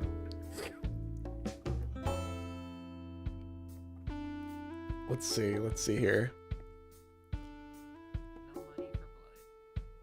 What? Yeah. Okay, so Fortnite done yet? Okay, so why am I playing Buckshot Roulette? I don't remember that at all. That makes so fast. Who's dead? Was it this? No. It was somewhere in here. I would highly recommend checking out this stream. Here it is. I think we're dead here. Yep. Me and Mars are trying to figure it out. I don't think we got it right. I think Mars got it right. I can't remember. Oh, we're all the same character too, which I thought was pretty funny. Anyway. I don't know if I'm going to be able to find it, but I would highly recommend checking out that stream on everyone's perspectives if you haven't seen that one. That is so funny. Anyway, we skip October was a good month. I really liked October for streaming little spooky games. We did Fears to Fathom. Fears to Fathom was, for some reason, really popular. A lot of people showed up to this one. So I don't know if it was just the right time of day, the right time of the week, but a lot of people came out to this one, and there were some really good jump scares that got me in this first one, at least. Because I'm uploading to Drive. Oh, gotcha. Is that popular? Is it? Okay. There's still like 1 or 2 more games that I still need to play. So I was thinking about saving that for next month, but you know, if they're good, you know, I'll play them again at some point. I think I could find a jump scare if I just kind of zoom in here and look closely. Yeah, right here. This one got me. Okay, hold on. Let's take a looky out here. They won't even let me go out. Oh my god! Oh my god!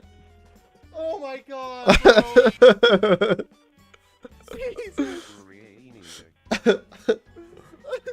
So that was one.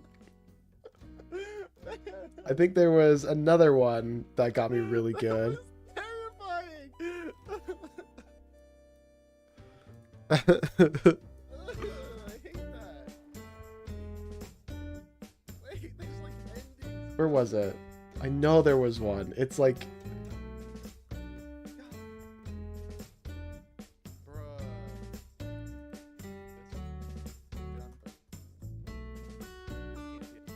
I'm trying to find the worst one. It was like the very first one, too.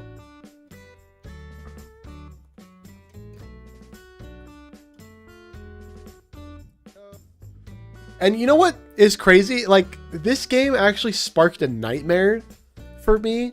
It was not until like a while after, like a couple months after, but it was in this game setting where you're in a house and there's, you know, there's someone out there.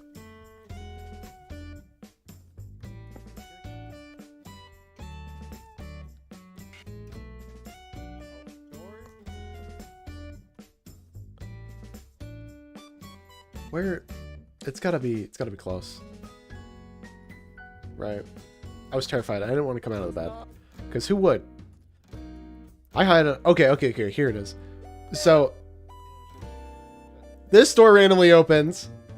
Oh my god!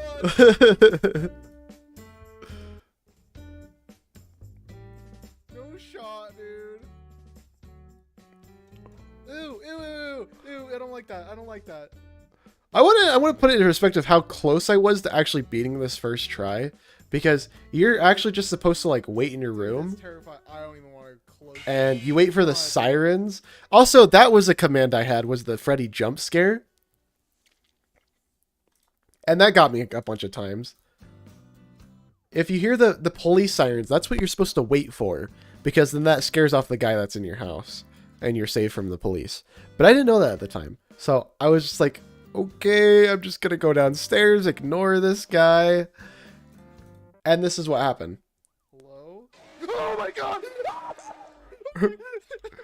I screamed so loud that it peaks the mic.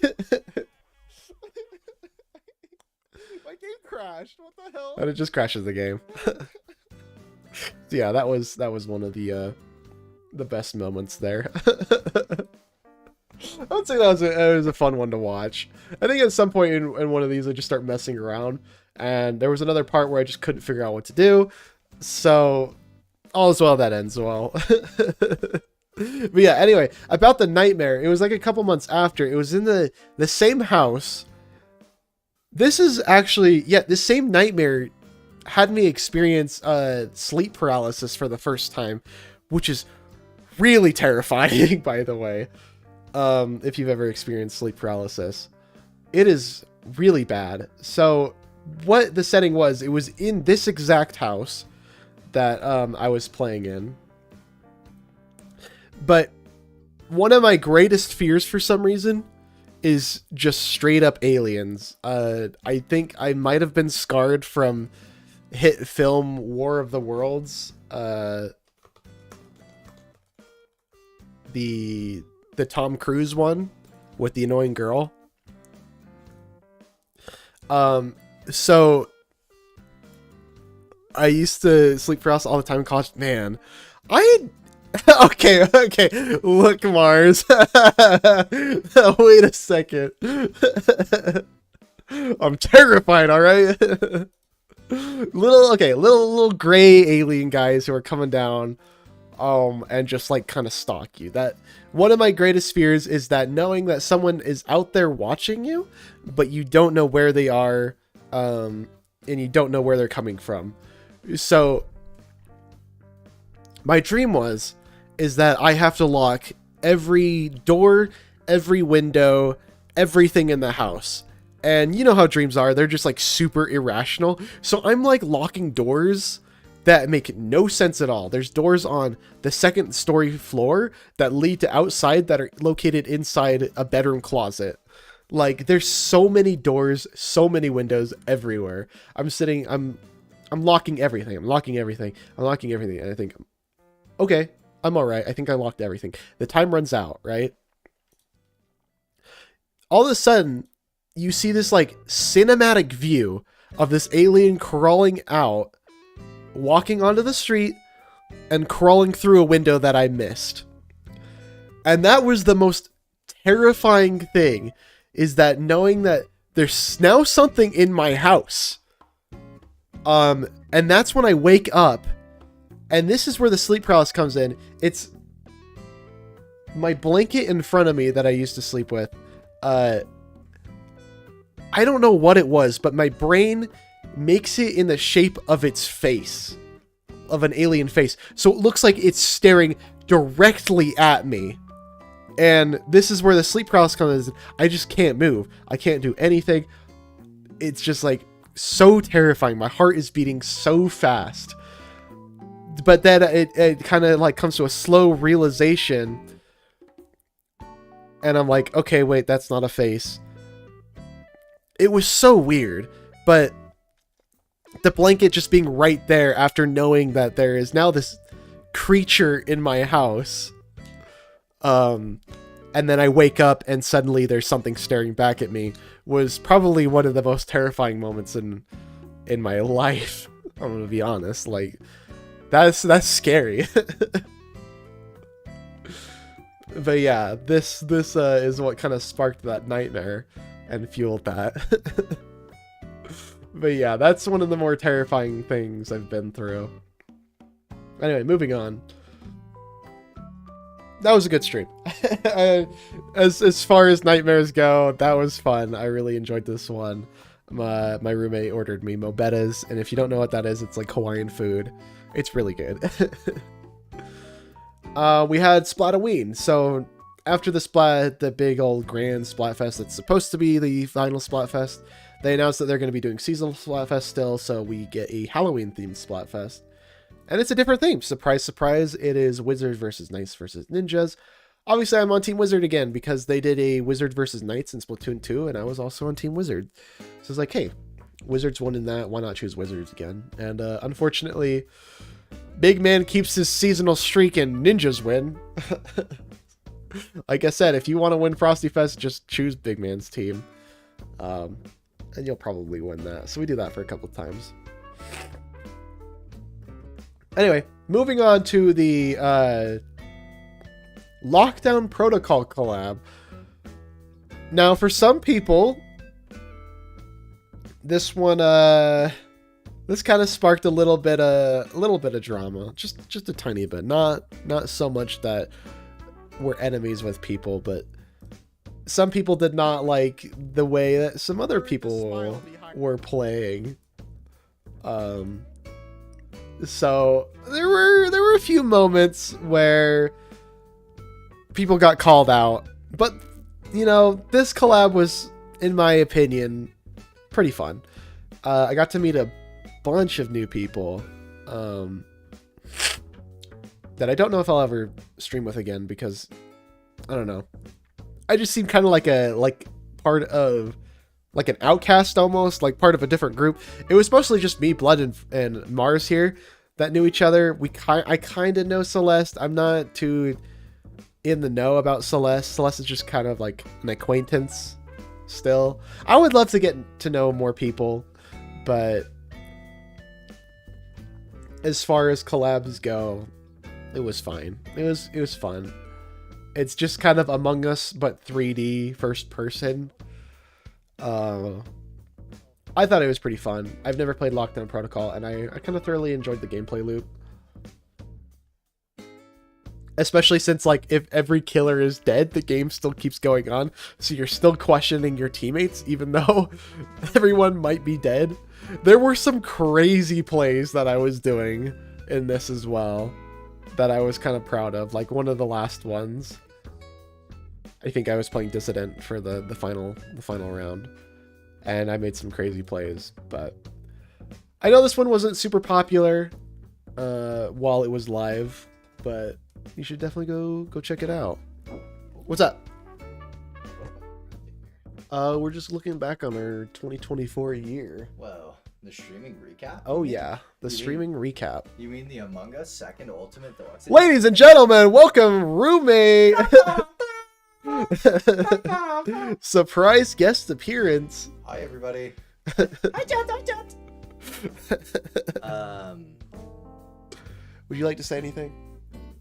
Thank you for a great year. Thank you for a great 2024 season. See y'all again in 2025. We'll be working hard at it. Keep it up. I love the energy. Keep it up. Keep it going. To a great 2025. You know what I'm saying? Cameo. Okay. That being said, I came here to just tell you I'm going to sleep. Okay. So try to keep it down. Okay. On a more real note. Ladies and gentlemen, give this man a round of applause. I gotta work in the morning. I got a long day. I got a 13-hour day ahead of me. Can we get some more raves in the chat, please?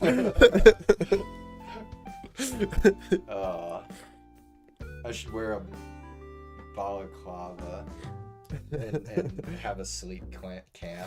See every time I get woken up. The light goes off, sirens. Bye, This guy's awake! Bye, everybody. Bye-bye. Anyways. I'll see you some other time. That's quite big.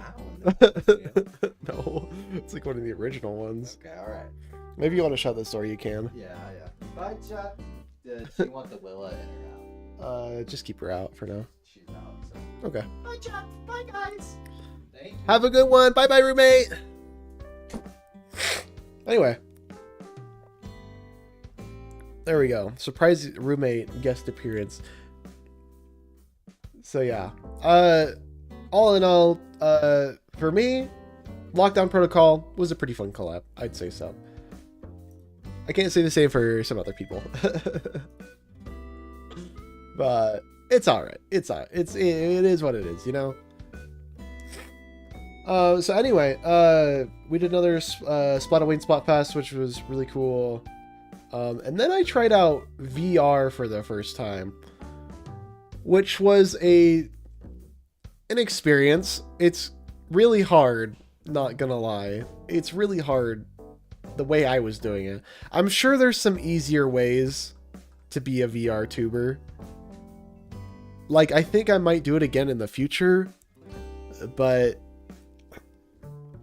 it was tough because I had to make sure certain things were set up correctly, and if they weren't, I had to go through this big loop again to make sure they were set up correctly.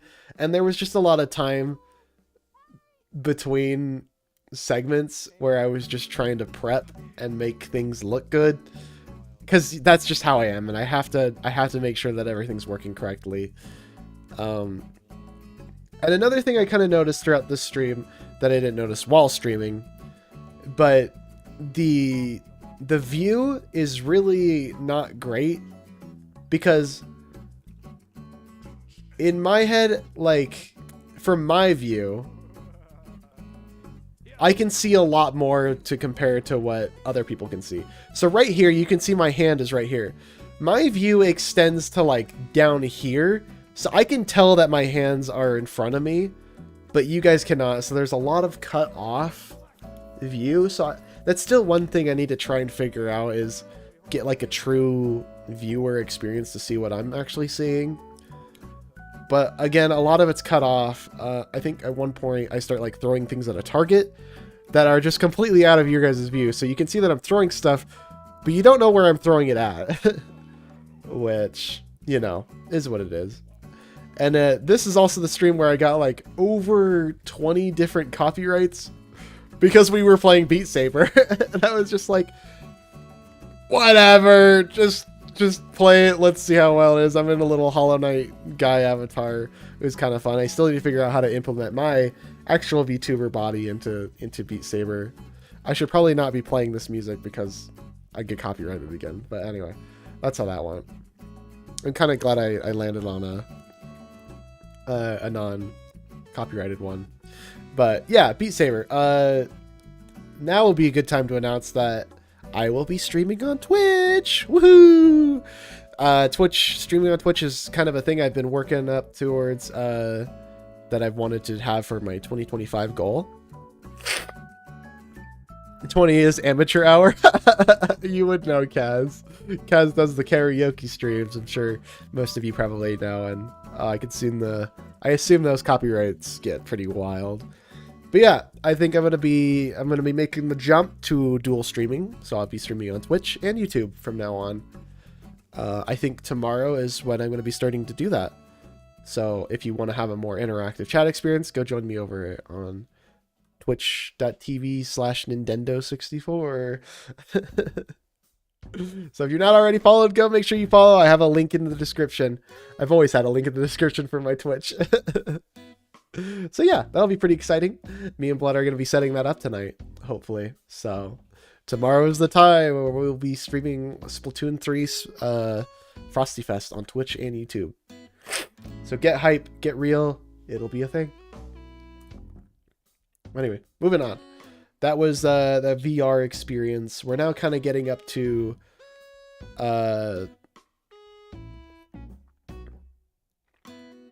what's the word I'm looking for? Common day.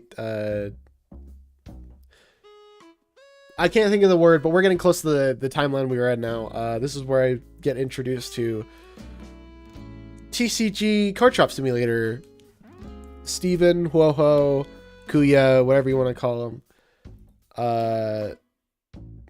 actually bought me this game, which was really cool of him. I love it when people gift me games on Steam, so I got really into this one. And you know, of course, I couldn't just play the average TCG experience. I had to get the Y Shorts mod and add Dragon Maid and No Game No Life to it. Of course, there's Chainsaw Man, there's Spy Family, there's some I can't remember what the other ones are. There's Danmachi, Is It Wrong to Pick Up Girls in a Dungeon? I forget what the other one is, but there's some other isekai anime in there. I still need to play it. We're getting really close to... No, wait, we did get No Game No Life. Those cards suck. I was spending a lot of money. I was just not making anything. And then I realized, oh, Blood told me that I was doing it wrong. Anyway, and this is where version 1.3 came out, and this was when Yanagi first dropped. Yanagi with Lighter. That was cool. We did some Yanagi polls. We got her. We did not pull her for her engine. I just didn't think of anything of Yanagi at the time, but again, I'm stuck in this loop where I want to own every character. But I'm fine with it this time because Genshin enticed me to pull for their weapons because whereas Zenless, they already have their weapon. Genshin, they look a lot better with their weapon because, you know, they're using their signature weapon. You actually see that physically, so. Whereas Zenless, you just get a few more particle effects, which I'm okay with missing out on. But we go right back to Card Shop again because I thought it was really fun. And then we go to Hat in Time, not back to, but I started streaming Hat in Time. These streams did not do very well. We got up to the DLC and we have not played the DLC. So I still need to do that at some point. Anyway, between that, me and the boys, me, Kaz, Blood, Mars, and Viren, play Lethal Company together. And I gotta say, this is probably the best experience I've had in Lethal Company, period. Some crazy moments were happening in this. I think my favorite moment is still when I thought Mars was screaming out the word that I said, Hamilton. And she freaked out because of something else. And then she started dying of laughter. That was really fun. Also, this is a really good experience when we're all playing Poker Face.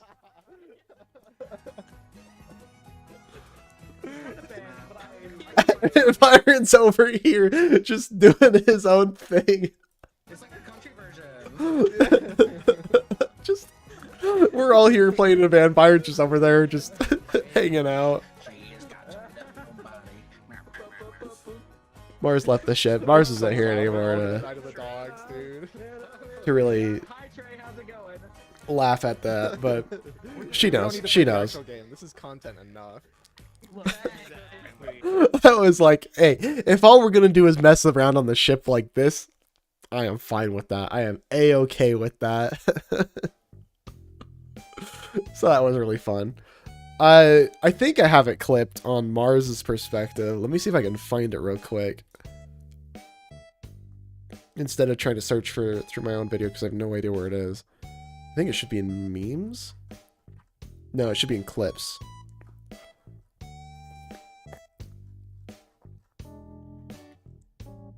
Where is it? Is it not? It's not. Where did I post it? Was it memes?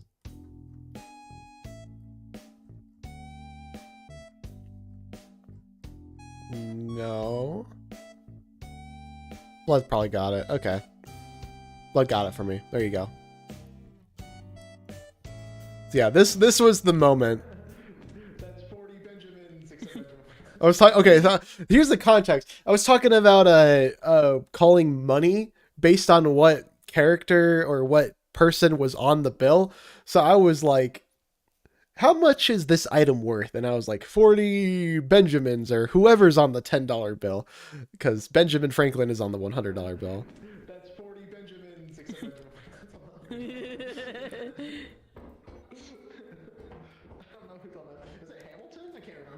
Oh, I got scared of my own shadow. So she gets scared of her own shadow after I say, is it Hamilton?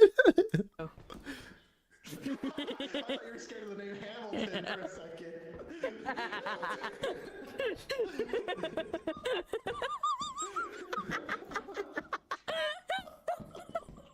It's so good. She's like on the floor dying.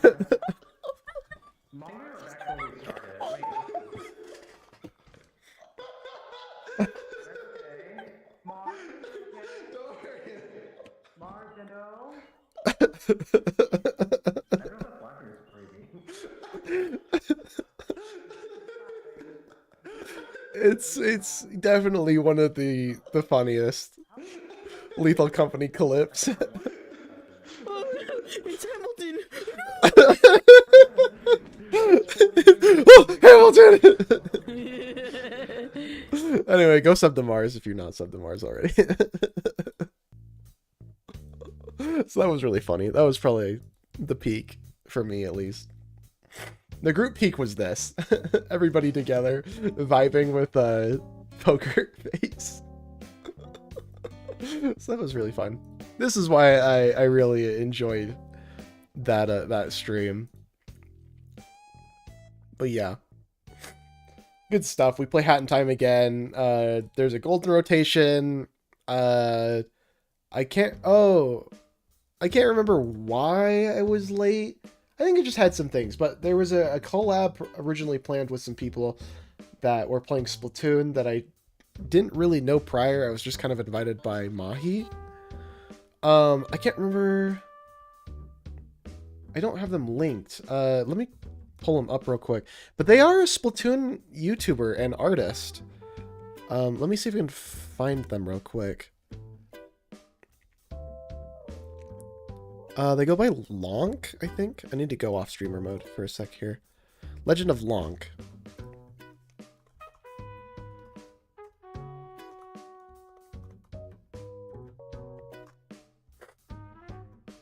Yeah, this person right here. They have... This is their main channel. Oh, okay, here we go. So they're an animator, which is pretty cool for Splatoon. They do like a bunch of fan-made stuff. They do a lot of really good 3D renders. They know Blender really well, so they can work around all of their artists and like whatever it's called, all their I can't think of the word. Like designs, I don't know.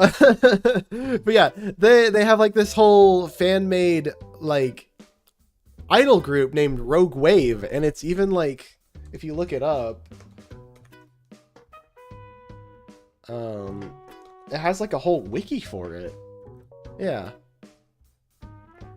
which is pretty sick. So yeah, I think this is like her OC or something.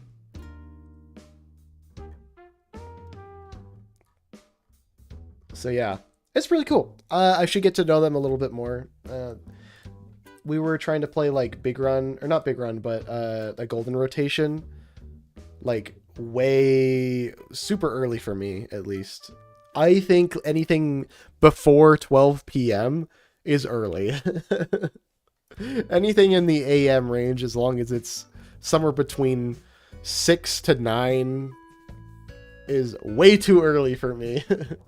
I am not an early bird, to say the least. Yeah, after doing that, I don't think we played it for long. Now I think about it, I think we played. Oh, I remember. So we played like 4 hours, I think, of Golden Rotation, and then we decided to swap because Mahi was with me at the time, and I'm like, you know what?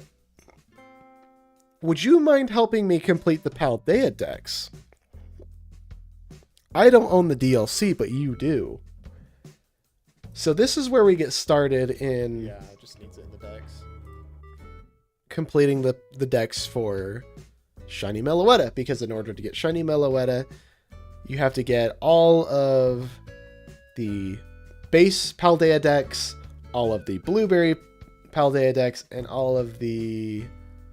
I can't remember what the other area is called, but there's another area you need to have. So you need to have 3 different decks, all registered within home. Pokemon Home. That Beyblade is a copyright? Beyblade. What?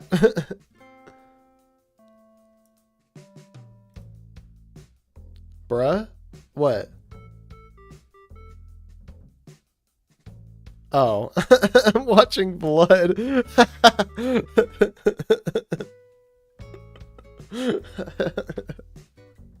I'm like, is there something playing? Is there something playing I'm not aware of? Like, where did Beyblade come from? blood on his Osu grind.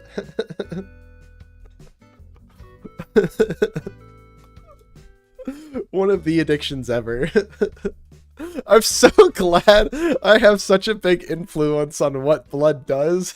I think that's so funny. Like, even Blood's regular chatters it on his streams. No, it's like, oh, Blood's playing a new game. Did Dendo recommend it? I think that's so funny.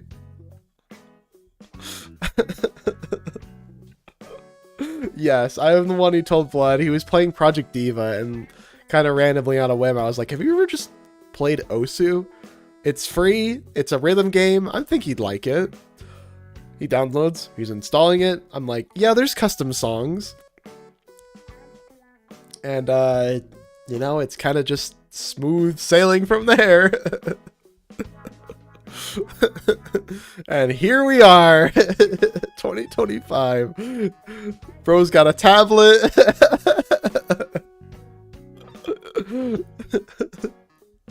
He's all set. He is one of the OC players ever. Now, I'm curious, Blood. You said you got it for Christmas. Did you ask for a tablet for Osu? Or did they just give you a tablet for a different reason?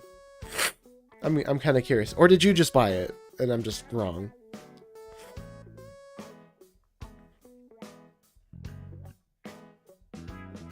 I need to know.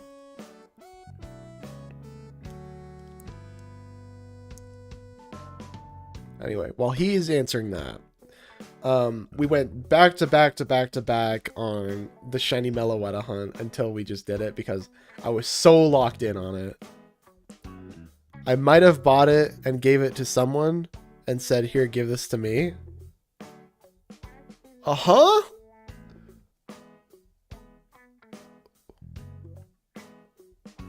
How? I don't know. You can explain it when we're figuring out Twitch. Well, it's fine. It's fine. So yeah, this is kind of when I decided, hey, maybe I shouldn't just limit myself to streaming on the weekends. Maybe it's okay to stream pretty late at night. So that's what this became. This was like throughout the week is when we started doing this, and it went by pretty good.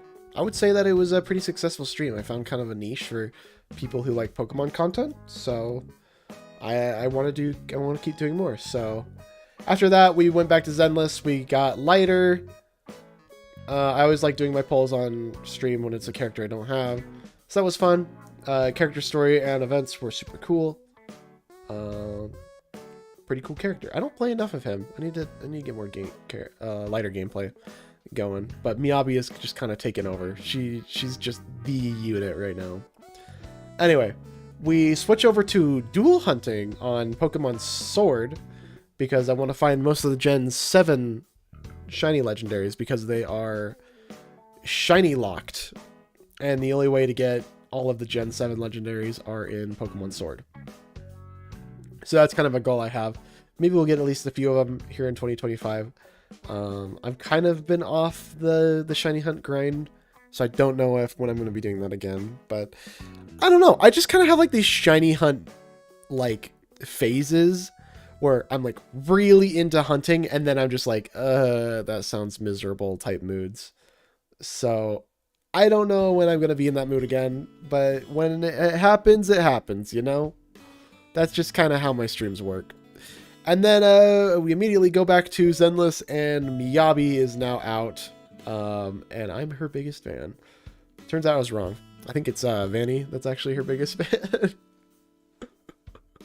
I cannot compete with Vanny. Anyway, that was a good stream. We did the entire story. Oh, peak. Absolute peak story from Zenless. There's credits and everything. Good. Just good. Great overall. Probably one of the best updates that have come to Zenless is 1.4. It's so massive. It was so big. But probably one of the best times I've had playing Zenless there. And like actually paid attention to the storyline because it's actually interesting, you know? So yeah. Now it's December 27th. It has been an entire... almost an entire, more than a month since the last time I played TCG Sim, and I was like, oh, I played that game. Why don't I play it again? So I decided to play again. We got up to like level 30 something. think it was 35 we got up to. I don't know. I don't remember. But yeah, we're on the road to getting, or are we 40? I don't remember. I want those Dragon Maid cards, man. We're on the road. And then one night I was just kind of playing Plants vs. Zombies Garden Warfare with my brother. And I told him, hey, I kind of need to stream something tonight. Do you just want to like stream with me? And I'm like, it's okay if you don't want to. He's like, I'm fine with it. So I kind of told him there's some people that watch your content kind of now subscribe to me because you shout me out a little bit because of the music he's done. This is what my brother does. MSM Socks. He kind of pops off. He's got 9.4 subscribers, 1,000 subscribers. He makes a lot of My Singing Monsters content because he knows how to compose music. And My Singing Monster has like this island where you can kind of just create your own music. And so he's made like tutorials on his phone. And apparently that pops off quite hard. Apparently there's a niche for My Singing Monsters. The Zenless stream is in a few hours. Oh, is it? Okay. For 1.5? Sick. I don't know if I'll still be live for that, but maybe me and Blood and you can all watch it when we're setting up Twitch. So yeah, he kind of pops off on that. He shouts me out whenever I upload one of his videos. So he did, I'm streaming with Nintendo. Here's a song I made that he's posting on his channel. He did it for all 3. So again, okay, so here's an update on the game. It's not going super great. It is very, very, very slow. Like, so slow to the point that couldn't even give you a date as to when it'll be complete. Because, you know, it's just a complete, no one's getting paid, you know, so no one really has an incentive to keep working on it. But the one thing that we are making, MSM Socks is making, is the music, because he just likes composing music. So he's making game themes for what he thinks is the best for each of these little goobers, these little hints that we have in the thumbnail. I don't know if you've been able to tell what they are, but if you know Roblox lore, you could probably get a hint at what's going on here in most of these in these thumbnails. But yeah, it's not going great. We only have one coder, and he doesn't even really. I mean, I don't know. Tuna, if you're still watching, I don't know if you are. We would love for you to continue working on balls, but if you don't want to, that's completely fine. Project B. Anyway, he's kind of like our only coder is Tuna, and if he's not coding, then we're kind of stuck, because that's kind of where we're at. Is just, it needs to be coded. We need just some sort of game, and we still don't even have that quite yet. We don't have a basic gameplay loop yet, so it's going slow, and it's kind of getting forgotten. So I don't know when it'll be finished, but at some point it'll come around. It'll come around. Oh, send a link in his channel. Yeah, I got you. There's a better way of doing this. I know there's like a share button. Share channel. Here we go. Boom. But yeah, if you want to go check out my brother's content, he does My Singing Monsters, custom composer tutorials on certain things. So if that's what you're into, go check him out. And now we come to present day, where I am. This was a test run for dual streaming in the first place.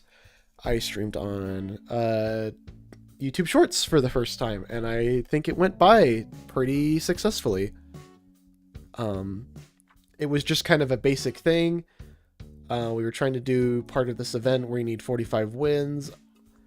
For some reason, I don't know why, I was really unlucky throughout most of the stream. Either that or the people I was facing up against were really, really tough opponents, and I don't know. I guess I just didn't know what I was doing at the time, but yeah. As of now, I've completed the 45 wins, but But yeah, this was a good opportunity for me to kind of test it out and get ready for dual streaming so I could go over to Twitch. So we'll see. Maybe I might do triple streaming with Shorts, YouTube, and Twitch. We'll see. I don't really know how else I could stream on YouTube Shorts if it's not a mobile game, you know? One that has a vertical view. There's still a lot I need to learn about YouTube short streaming, so this was just kind of a let's see how far it goes. There was one mistake I kind of made with the stream, and that was I've heard a lot of rumors that the chat over on YouTube short streams are not very great and kind of just garbage. So I decided to put on subscriber only mode, and I think that deterred a lot of viewers, because there was a point where I had like 16 viewers just watching, and I was like, okay, is this anything gonna come for this? Pretty much all of them left, and I think it was probably because of that reason that they saw that they had to be a subscriber in order to chat. And I was like, okay, that was kind of a mistake, and I think I missed out on a slight opportunity there to gain some traction, but I don't know. I don't know how to handle a subscriber only mode, because I feel like it would incentivize people to subscribe, but then I don't also like to force people to subscribe in order to just gain access to a chat. That's just not me. I don't know.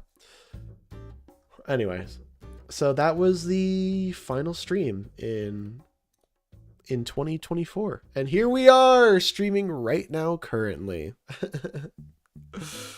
So yeah, I would say all in all there was a lot to go down. There is one thing I skipped over that I will go through, and then he died at the end. But in loving memory, there was a point around September. Where was it? Right here. This huge gap right here from September 15th to October 5th. One of my beloved pets that I have taken care of, loved, and known for about 12 years passed away. And that was really hard. And it's still, sometimes there are a few days where it is really hard when I think about it. And she will be forever missed. It was my beautiful cat named Zoe. She was my biggest motivation in life. One of the reasons that I was able to keep pushing forward. Is there any way I can look at community posts here? Let's just go to my channel because I can't figure it out here.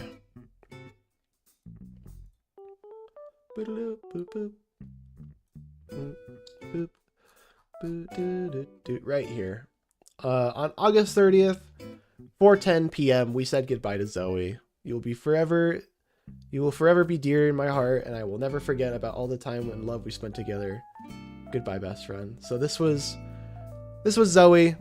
One of the other reasons why 2024 was kind of a big year is because I had to say goodbye to Zoe. She was, still is the greatest pet I have ever known. Very photogenic. She was so adorable. I don't think I've met a cat cuter than her.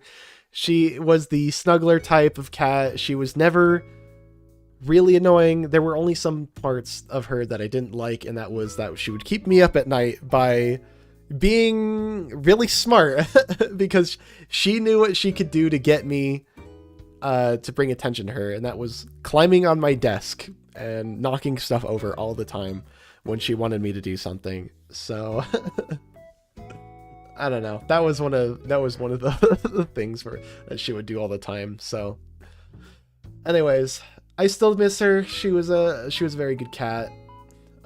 Here's some more photos. This is kind of when she was deteriorating a little bit. At this point I was like, I know that I'm probably gonna have to say goodbye at some point, but at this point I didn't know. So I was just taking photos left and right, left and right. I even brought her outside to have her walk around in places she's never been before. So this is like outside my apartment complex. We have a little splash pad, so it wasn't on because I think it's pretty cold. No, it was August. It was beginning to get cold, so the splash pad wasn't on. So I took her to splash pad. This is kind of in the hallway of my apartment complex here. She was just kind of exploring that area around. I can't remember if this is an old photo or not, but yeah, I think it was just a common cat disease that cats get when they start to get old, you know. It's nothing you can do about it. It just happens. And you don't want the cat to suffer any pain. So you just, you know, you just want to put him to sleep. I know the mood is kind of sad right now, but I've known her for most of my life, so this is something really, really special to me, and I really want to talk about kind of like what I was going through here.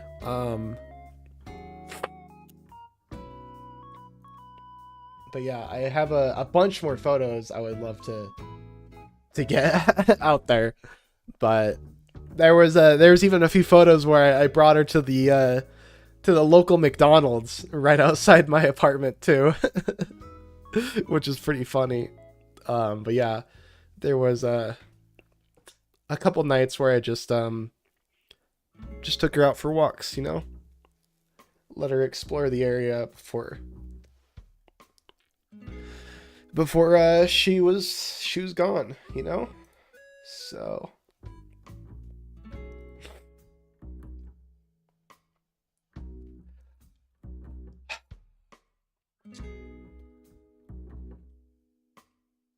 such a good pet. Anyway, let's move on. I'm going to play some Animal Crossing to lighten up the mood a little bit. There's some things I want to do. I can talk about my Florida trip a little bit now. Because I recently visited Florida, as most of you probably know. And she's in Ghibli heaven now. Oh yeah, Lemon kind of knew the struggle I was going through when that happened. And she gave me, there's a Ghibli movie known as The Cat Returns. And she made her own little portrait of Zoe inside a scene from The Cat Returns. And what was really awesome at the time is that I just watched that movie in the theaters when she gave it to me, and it was so good because it was like perfect timing. It was just what a great moment that was. Anyway, here it is.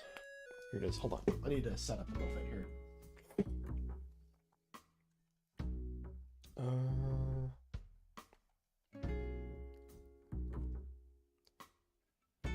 Let's see, is this gonna work? No, it's not.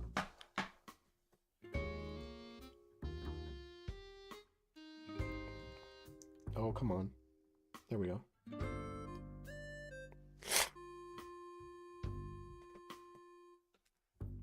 Okay, here we go. Anyways, Lemon, I appreciate you. Are you making a new island? I am making a new island. My original island is still saved on a different Switch.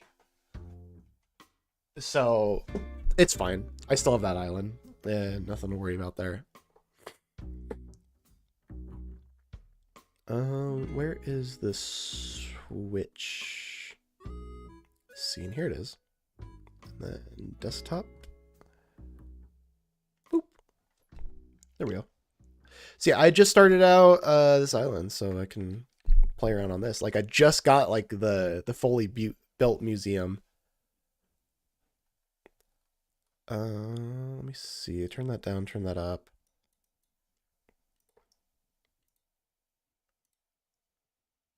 Close that, close that. Okay, here we go. Change my display thing. Anyway, now talk about my little Florida trip here. It was a really good time. So I left, I can't remember when. It was, we'll go back a little bit. It was January 3rd, no, not January, December 30th. I took a plane to Orlando, Florida, and literally on the 31st was when we went to the first park. So we didn't get, oh, they're shooting stars right now. Oh, that's so cool. Here, I got you, Lemon. One sec. I'm missing the stars. Ah. Oh, well. Boop. If you want to jump for that one, you can. Or I could just give it to you. Yeah, so we probably got 4 or 5 hours of sleep if you were lucky. Because we had just gotten off the plane and it was like 7 a.m. when we landed, and then about 8 a.m. when we got to the Airbnb. And then we went to the park. We went to Epcot, was our first park. And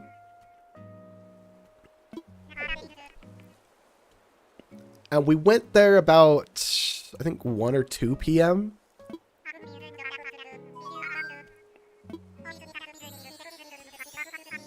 So yeah, we didn't have a whole lot of sleep.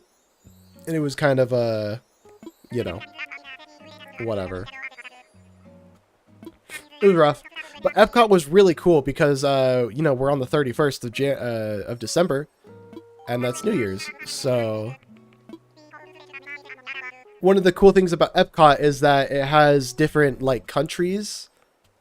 Like, little areas. So there was, like, an Italian area.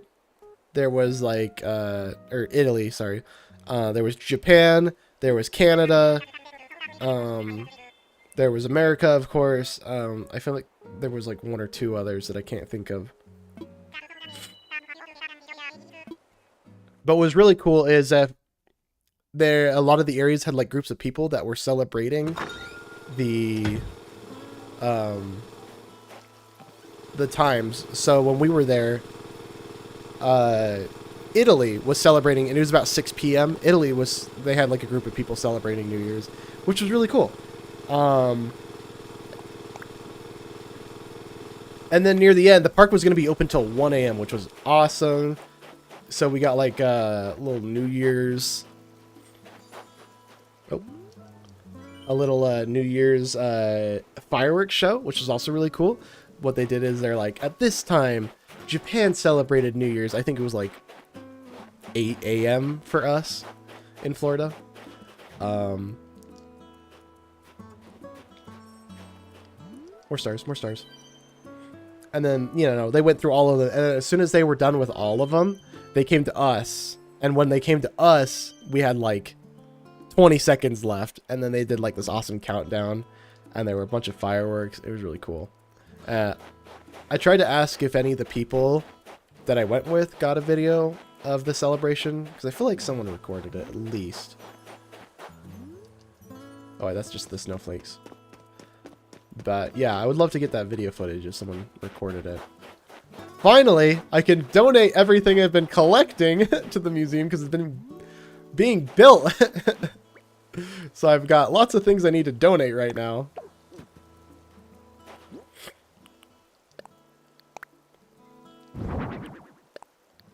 Let me just drop all of this real quick.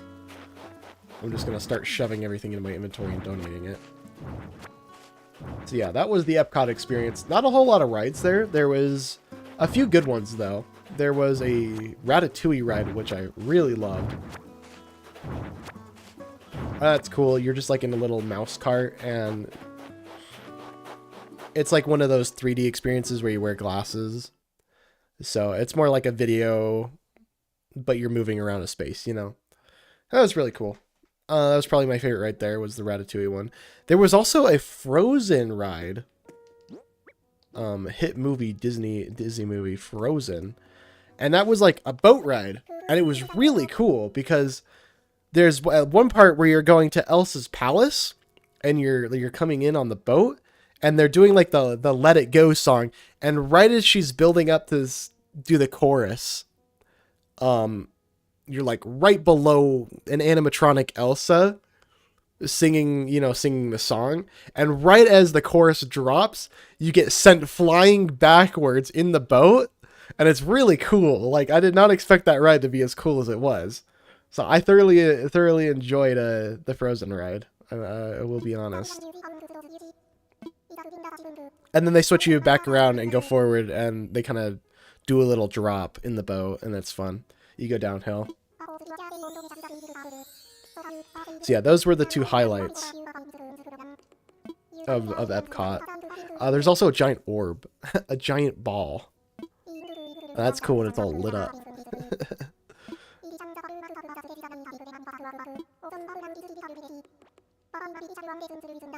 Anyway, I think we went to... What park did I go to next? I think it was Magic Kingdom we went to next. I don't remember a whole lot from that because it was kind of all over the place. I will say, though, do not wait 2 hours in line for the Seven Dwarfs ride. That ride sucked. It was not worth 2 hours. I do not know why so many people wait in that line. It's like a roller coaster type ride. So you're on a rails, but you're like in a cart that's like supposedly a minecart one. We didn't have fast passes for anything, Lemon, so it's kind of like, I at least want to try and ride everything I don't know about once. It was bad. Not great.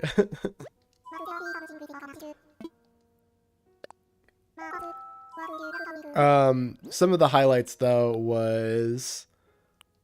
I want to do Oarfish because I want to read that. I want to do that one last. They changed Splash Mountain to Princess and the Frog themed, which is pretty cool. The animatronics are really good. I really like them there. They're really good details on them and whatnot. And they're not the ones that have like the like light up face where they project the face on the character instead of just like having an animated face. And they did work. It was really good. Yeah, they all worked. Oh, that's really loud. I'm sorry. It's still really loud. Okay. I really like that one. Oh, they had the Tron ride. The Tron ride is so good. It's so awesome. I'm just sad that we didn't have like fast passes for me to ride it again because it was at least another 2-hour wait. I heard they're all really unreliable. Oh, okay. Yeah, I've not heard of that.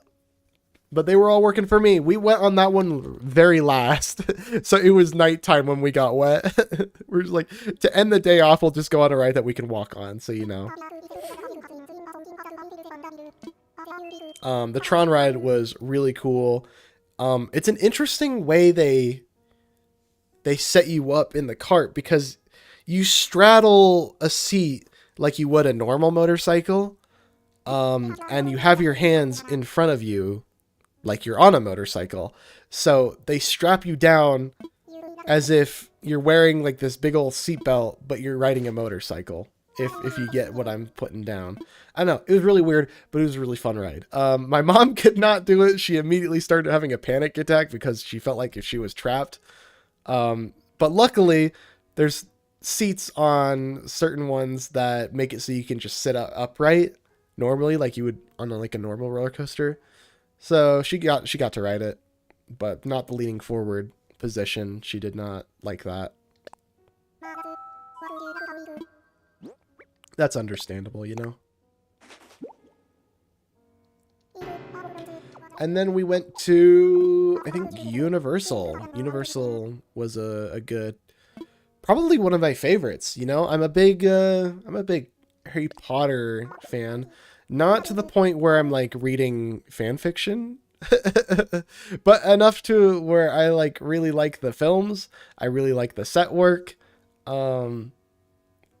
I'm more of like a movie film appreciator, and I really like how, I don't know, Harry Potter's just iconic to me, and you know, I grew up on it. It's nostalgic. I haven't read the books, but Maybe you can't call me a Harry Potter fan, but I really like the movies.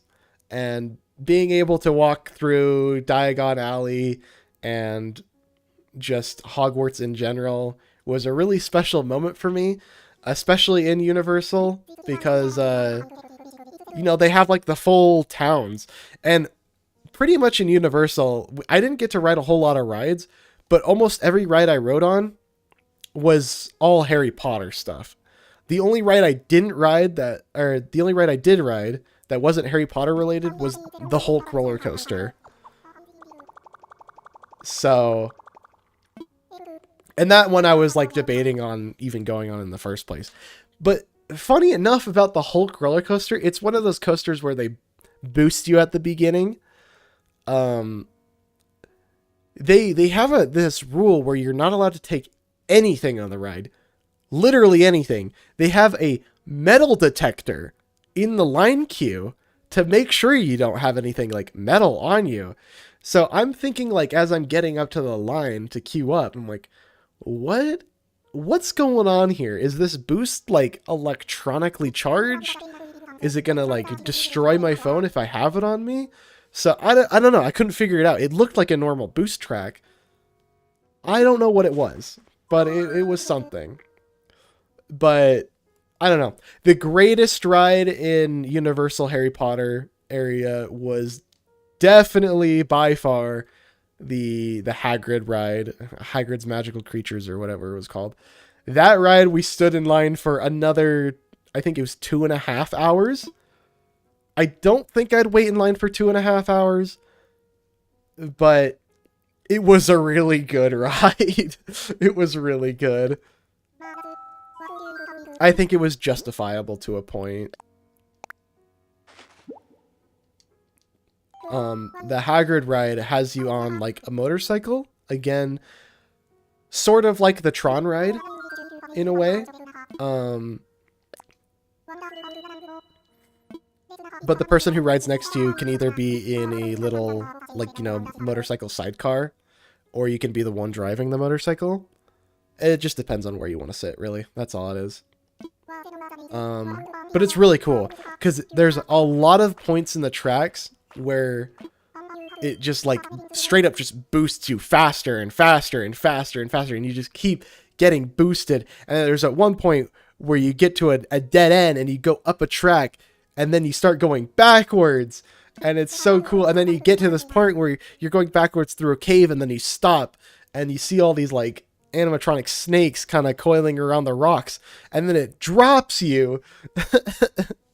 it drops you down about, like, you know, like a good 5-10 feet fall, and it's just like a little free fall that they do, and it's really cool. But it is like a mechanical mess, and then it just goes back to boosting you faster and faster and faster. It's so good. It's such a good ride.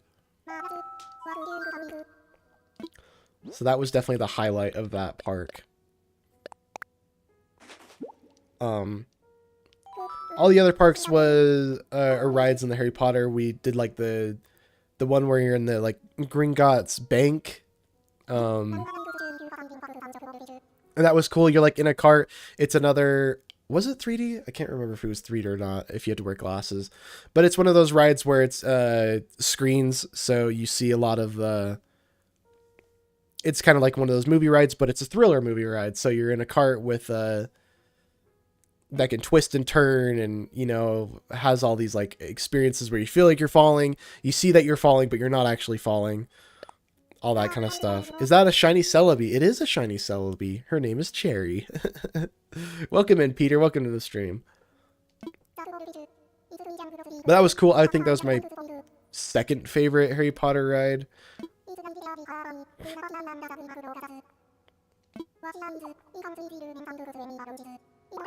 Is it Celebi Pet or Celebi Pat? I can't remember. It's one of them. One of the two.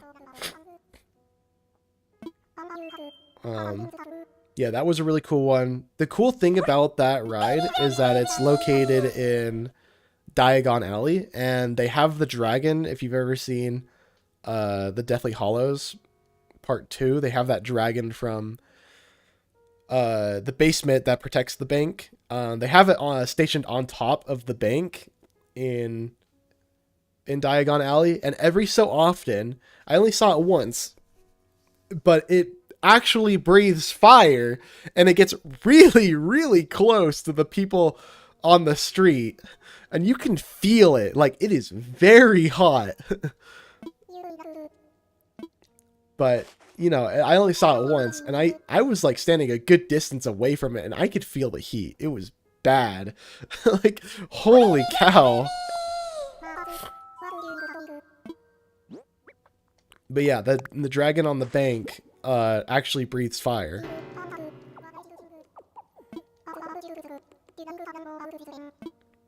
Rides were too long. They are, like every Harry Potter. There's only like 4 or 5 of them.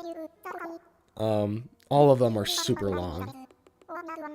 There was another one. It was... Oh, you know what? The Hogwarts Express was really cute, actually. It was like a 70-minute wait when we got on. But basically, Diagon Alley and Hogwarts are in 2 separate parks. So you need to have a park hopper in order to ride the train. But you go from Diagon Alley and you ride the train to the other side of the park. And it's really cool because you get in the train how it is like in the movie. So there's like little sliding doors. And then there's like a little fake window that instead of like seeing the true outside, it plays a video of you traveling to the castle. And it's really cool because like on the way there, the sliding doors aren't completely see-through. They're kind of like that blurry stuff. And they play around the fact that there's shadows. So they play like movie shadows. So you kind of hear like Ron, Harry, and Hermione's voice. And you can see their shadows portrayed on the door. As they're like walking around in the train, and they like take down a Dementor. It's really cool, and you see their shadows on the door. And then you look out the window, and then you can see yourself approaching Hogwarts, and Hagrid rides up on his motorcycle, and it's super cool. I don't know, just something about all the Hogwarts stuff. I don't know, because that's where I spent like all of my time. Most of it in lines, but... And then there was a Harry Potter, like... I can't remember what it's called, like Forbidden something, Forbidden Journey? I don't know. It's one of those rides where you're just in a seat, and it's just kind of throws you around more movie stuff. I hopped on in like 5 minutes. Well, I guess it depends on where you're going. Because I went from the one side where, you know, it's Diagon Alley to the Hogwarts area. But if you're going from Hogwarts area to Diagon Alley, it's a way shorter wait. But, you know.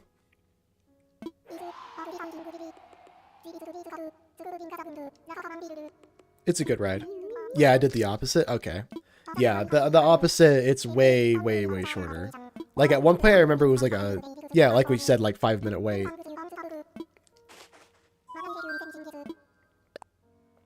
Oh, but here's the thing. We didn't... Okay, so we got in line for Hagrid's about 6. And then we didn't get out of line until... It was about almost 9.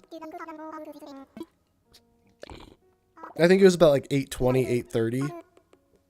And we're like, the park closes at 9. What's the last thing we gotta do? And... That's when we're like, okay, let's ride this last Harry Potter. Or maybe it wasn't 8. I think we got in line around about 5, and we got out of the line at about like 7 something. I think it was almost 8. And then we did that Forbidden Journey, and then we went and did Hulk. But here's the crazy part is that I was telling my mom, like, this Hagrid ride breaks down a lot. And I was telling her like how it goes backwards. There's like a drop on it because I've seen videos. I kind of knew what the ride was, but you know, you never really truly know what the ride is unless you've ridden on it.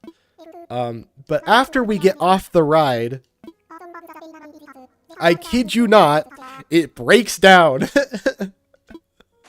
And I'm like, I am so glad we got to ride that ride. But yeah, the Hagrid's ride. If you ever go to the Harry Potter area, get in line for that. It is worth every second. Trust. Just find a good time to get in. I would say if it's a longer wait than 160 minutes, don't get in line, and maybe do it like on the last part of the day if you still got energy to stand in more lines. But yeah, that was one of the best rides out of every park I had been on. Something about Epcot is that going back a couple parks, so past Magic Kingdom, back to Epcot. They're in the Japanese area. They had this huge Japanese store inside. And I didn't realize that this store existed until there were like 10 minutes before park was closing. And so I didn't get to shop around. But I was like, it is so hard not to drop just so much money on everything in the shop. There was Studio Ghibli stuff. There was straight up kimonos that you could buy. There was like tapestries. There were food you could buy. And I'm like, it is so hard not to drop just hundreds of dollars right now because I know I'm going to Japan in less than 2 months. But the kimonos were the craziest part because when I walked in that room, there was on display like a full-on wedding kimono that had cost like over $1,000 with like a shiny golden heron print on it. I was like, who's coming to Epcot to buy a wedding kimono? If you're going to buy a wedding kimono, why not just get it like tailor-made, custom-made, you know? I don't know. It was still like really, really beautiful. Like that kimono was awesome. Rock up into a festival in some more casual photo.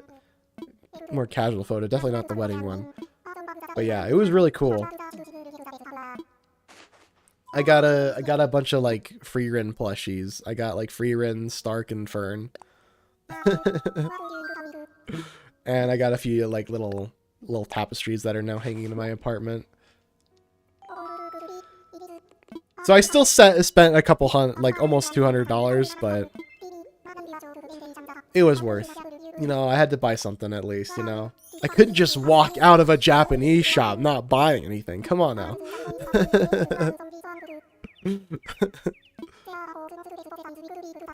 Oh yeah. Anyway, that was Universal. Mostly just Harry Potter. That was definitely something we had to do like a double day because we just couldn't get to everything. There were so many rides I just couldn't get to. There was another roller coaster that looked intense. That was like red and it looked like it went up super high. I wanted to ride on it, but there just wasn't any time to do so. But yeah, I went on like 4 Harry Potter rides and like 1 non-Harry Potter ride, which was the Hulk roller coaster. Anyway, moving on to what else was there? It was Universal. What did we do after Universal? Oh, it was Hollywood Studio. That was pretty cool. I don't remember what we did. Hollywood. I remember there was an Indiana Jones show, and I remember, Star Wars, right. Okay, so this was the Rise of the Resistance. This is the first time I went on that ride, and that ride was pretty cool. I had not seen anything on it. I think I've seen a few screenshots of what it looked like on the inside, but I did not know a whole lot about it. It was alright. It was cool. You're just in like a little cart, and you're moving around. You're captured by the First Order. The timeline is Kylo Ren. Is like the one in Cali? I don't know. I've never been on the one in Cali. But yeah, we rode on the... I would assume it's the same. I would think. I could describe it to you. It's like you're in this little cart and you get put in this room from the First Order. Kylo Ren's, you need to tell me where the base is to the Resistance. I'm going to have you keep you here jailed until you tell me. And then they leave, and then the Resistance kind of like welds your way out, and that's where you enter onto the cart, and you're like, okay, now you need to escape, and you're running around the whole place and all that stuff. Then you break out and the ride begins. Yeah. So probably pretty close to the same then, I would assume. And then at what point you meet Kylo Ren and he's like using the Force on you, and the carts are like going back and forth. And then you get into a drop pod, and there's like a little bit of a free fall moment, and I thought that was really cool. I like little rides like that do like free fall moments. But yeah, I did that. I was able to do that one like twice. There was like one in the morning and then one late at night.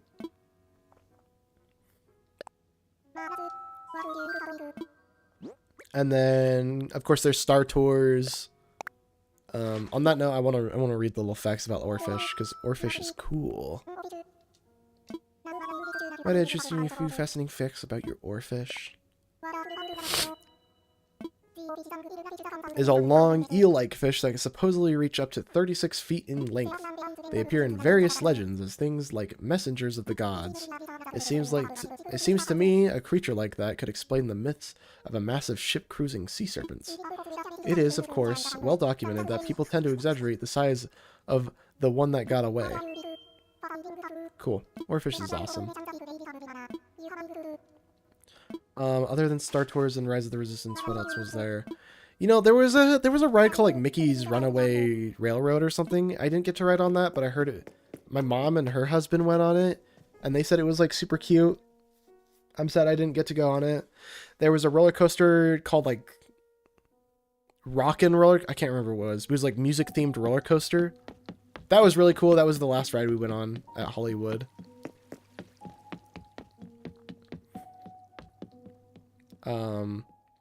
It's like one of those rides where it's like okay, the Rockin' Roller Coaster is if Incredicoaster and Space Mountain had a baby. So it's a intense boost at the beginning in the dark roller coaster ride. There's enough light to see what's going on, but it is mostly just dark.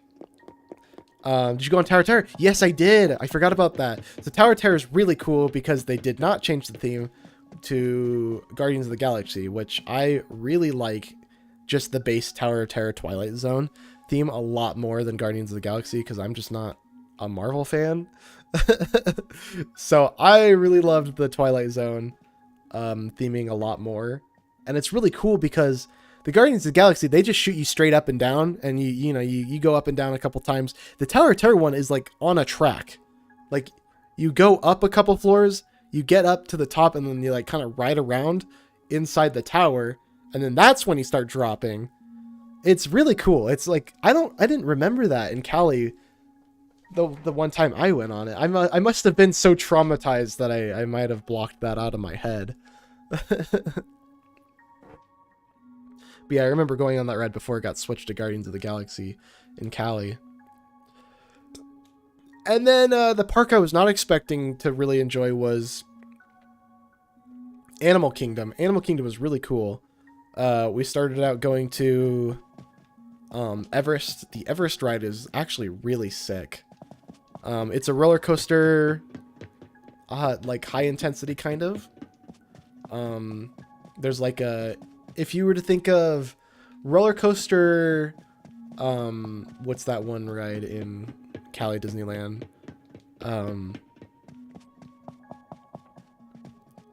Where you're on like the bobsleds, if you can remember the name. It's like that, but a roller coaster form. It's really cool. You go up on the chain lifts, you get sent up through the mountain, you start going through, and like almost instantly you go around a few loops, you go pretty fast. You get to this point where you get to the railroads and it's like all destroyed. And then you start going backwards, and they really like their backwards rides. I'm kind of noticing in Florida. You start going backwards, and it is like pitch dark on some of the like intense parts. And then you get to a part where you're in a cave, and you see like a little animation of Bigfoot destroying the track through like a shadow. And then you go forward again, and you're all there. You're going through it again. I don't know. It's kind of hard to explain without, just experiencing it firsthand. But it's really cool. And at one point, it's really dark in the cave, but they flash like a big Bigfoot animatronic, and you get really close to it. Like, so much so that you could probably, if you really wanted to, reach out and touch it. But you go by so fast that you're almost like, I don't know what's going to hit my hand if I reach out. I don't know if I'm going to lose an arm, you know? So you almost, you know, you don't want to reach out and touch it, but you get really close to it. Disco Yeti? Is that what you call it? Rest in peace. It's pretty sick. It's pretty sick. What else in Magic Kingdom? What else? There's a lot of Avatar rides there. They have a couple. They have like the main Avatar ride, and then there's also like a boat one where you know, if you've been on Pirates of the Caribbean, that one, it's like that but Avatar themed. Oh, so I get it when the star. I'm not even trying. As soon as I went to and experienced like all the Avatar rides, I kind of just like, man, I think I need to see the second movie now. So I should probably do that at some point, is just watch the second movie. So there's like a boat ride that's pretty cool. You kind of like run through the environment of, you know, the Avatar movie stuff. Really ambient, really like colorful, really cool looking. I actually picked up a little globe that has like one of like the little jellyfish inside of it. And it's cool because it has like it has like a light below it, and it like illuminates the jellyfish. Did you do the Banshee one? Yes, I did, and I was just about to get to that. So, oh, more stars. The last ride that we did in Animal Kingdom was the one where you are supposedly transported into a mind of an avatar, and it's really unique. The thing that surprised me the most is the amount of people they can load on the ride at once. So you get sent into a room. Let me explain this. You get sent into a room with, I think, 16 people. Yeah, 16 people. And everybody goes to a separate room. They play a little video of how the whole thing works. They say, oh, we, just in case, we gotta scan you for this specific parasite. And they do a little thing and they scan you, and you can see yourself on the video, and it's like, oh, the parasites, they're all over you guys. Okay, it's fine. We'll spray you down. You'll feel nothing. They like spray air at you and all that. And it's like this whole thing.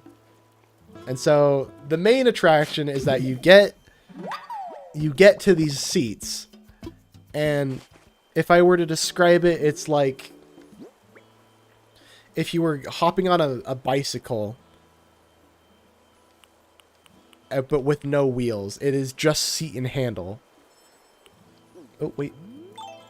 Star. I tried to wish on it. So yeah, there's this like seat you get on, and it's kind of like you reach forward for like bike handles, and they're like, we're gonna transport you into the mind of an avatar.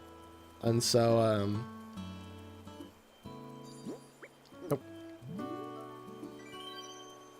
they lock you in the seat and all that, and they flash lights at you, and the screen opens up, and you know, you're just like riding around on this like winged creature throughout the entire valley. It's like a screen view, you know. It's like one of those rides where you feel like you're falling, but you're not actually falling. You know, you're in this seat that's just moving around. Everybody's in their own seat, by the way. Like, it's completely unique. But here's the part, is that you look over, and like I said, you're 16 people in a room, but there's so many other rooms that have 16 people, and everybody is on the ride at once. I want to say there's probably like, probably over 100 people that can be on the ride at once. It's crazy how many people they're able to load on, because it's sectioned into floors. I think there's 4 different floors that you can be on. We were like on the 3rd floor. It's like Star Tours, kind of.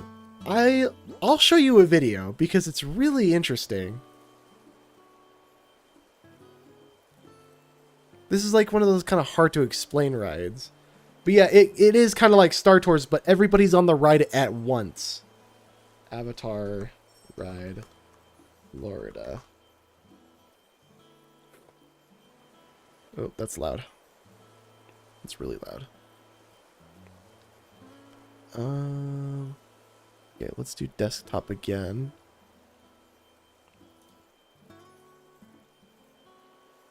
I'm gonna switch over here. But yeah, this was the last ride for the day. We did not hang around to the park closing because we were all really exhausted. Cause it's like, who wants to go to all these parks back to back to back, and we're getting like not a whole lot of sleep.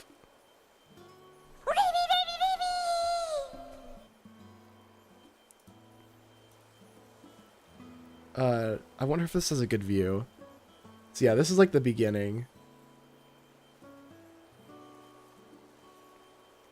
And mind you, it's 3D as well, so you're wearing glasses. And they call it like little like VR something. So yeah, you're feeling like all the movement. You can kind of feel like things kind of like touching your leg, like kind of squeezing it as if you're like actually riding, you know, this like creature. The banshee is what they call it. It's cool. It's not a really good perspective. Here's the boat ride I was talking about. Oh yeah, here we go. Here's the seats. Here's the little video they do at the beginning. That's quite big. Here we go. Here we go. Okay. So yeah, there's 8 people per room, but there's 2 rooms per group. So there's 16 people that can go in a room.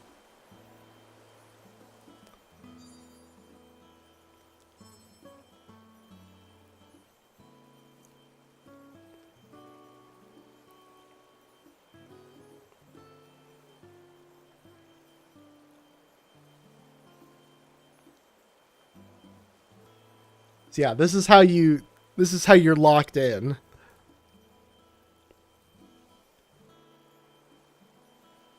Okay, so I want to see. So yeah, at this point, there's like these big old doors right here. So the way they do it, they dim it, they make it really dark, and then they start like flashing like white lights at you, so you kind of don't see the big door opening up, and you don't see the big door opening up, but yeah, you're like, this is how they transport you or whatever. But I don't know, it's hard to tell. I don't think they want to show it, but over on your left, above you, on your right, below you, there's so many more groups that are on this ride. I want to say they could probably load on maybe, yeah, about 100 people onto this ride. And everybody's in the same seat as you. Like, just above you, to the next to you, to the side of you, below you. And this is just like one giant screen. Everybody's seeing this at once. Like, everybody's technically in the same room. Like, right here, you can see, this is like the top of the TV. Like, this is a giant just screen, you know? It's just one giant theater. I guess Soarin' over California is a good way of putting it, yeah. I guess you could say that. But, yeah, that's what surprised me the most, is the amount of people they can load onto it, which I thought was pretty crazy. I think it might be a meteor shower right now in Animal Crossing right now, because I'm hearing so many stars getting launched.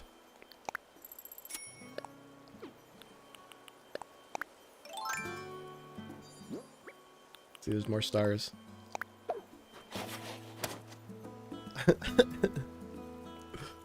I wonder if Celeste is here.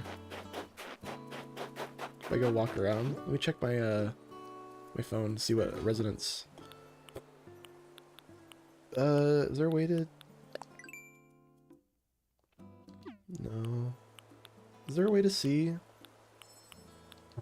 Look, there's more stars! I think we're just going through a meteor shower right now. Holy!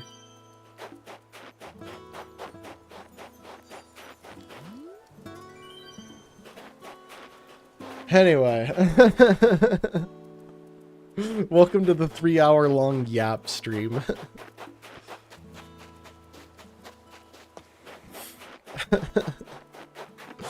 Anyway, I'll let me introduce you to my 2 villagers that I decided to have. Oh. I'm in workout recovery mode. Come wake me up later. Okay, so this is one of them. This is Kit Kat. This one's my favorite, but he's asleep right now, unfortunately. And then we have you. We have Frida, which is like a burger ram, which is really funny and cute. and I don't know if it's a girl or a guy. I want to say it's a girl, but she says "O iwe" or "ewe" as their catchphrase. Are you doing a cat island again? No, probably not. But I do really like all the cats. Cat Kid was one of the cats I really wanted, but I didn't have room for him. So I'll just have all the cats that I couldn't get. Which I think is just Cat Kid and like one other one. There's another character I really want to get, and it's like a goat. Oh, there's a ghost. I have the ghost on the island. Aha, here we go.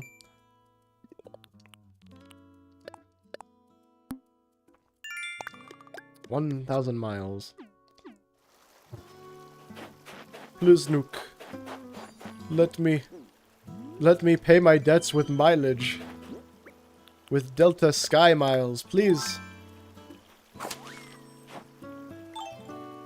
Here we go.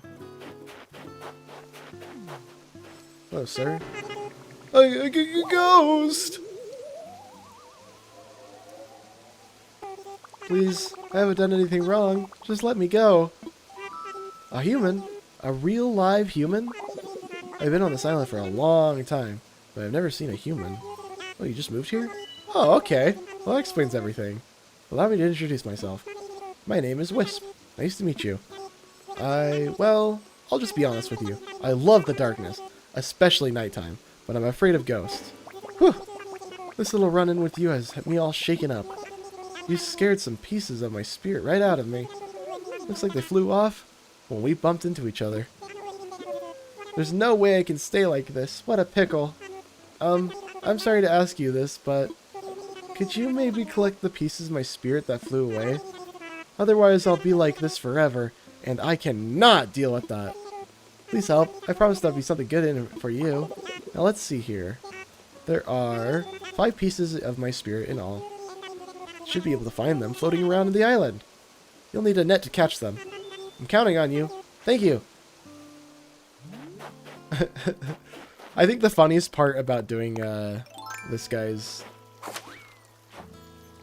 catching quest is that when you get all 5 and it has an option to not give it to him, but he's like very passive aggressive to it. He's like, "Please give it to me," and it's like you're just stuck in a loop until you say yes.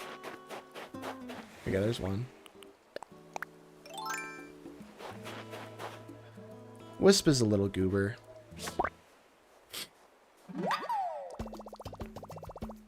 It's kind of cold. Is my money tree grow now? Oh, my money tree grew. Sick. There's another one I grew. We're rich. We're rich. We're rich.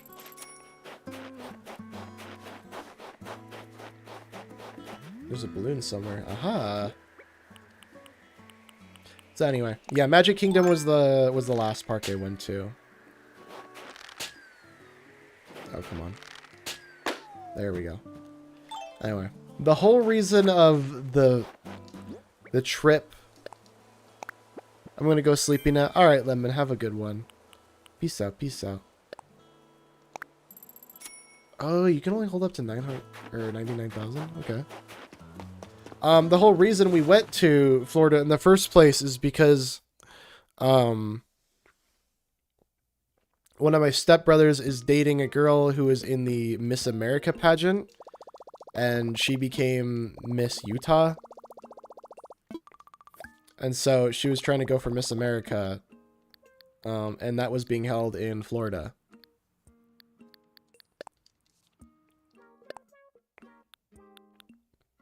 No, I want to deposit. There we go.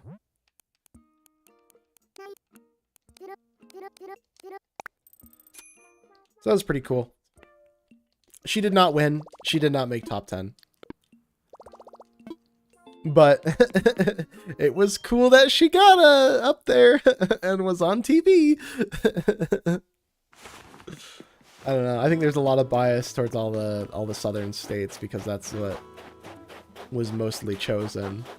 I kind of heard from the others who were kind of into it a little bit more that yeah, the southern states kind of win a lot. Ooh, my peaches are done.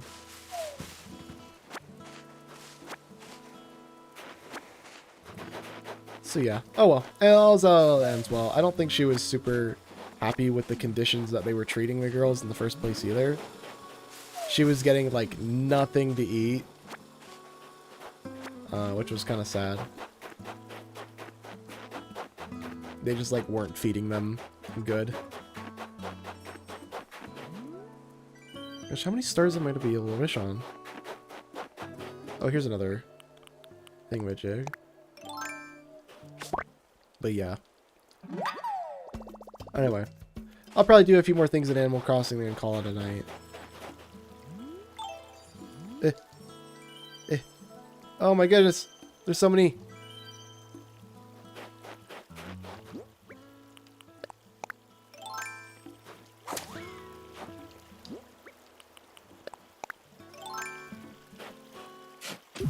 You're mine.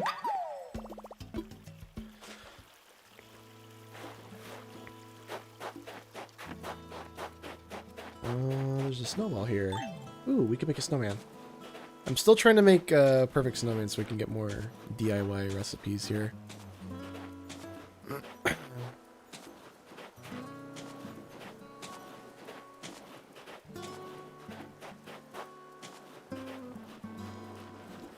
Still trying to figure out how to do that though. Because I feel like I think I made you perfect, but he's like, oh, you're so close. And I'm like, you gotta be kidding me, man. Oh, there's another blue. It's blue again. Okay. I want the recipe balloons. Can't remember which color those are. But yeah, the snowman is like edging me on, and I don't like it. Statue of Liberty?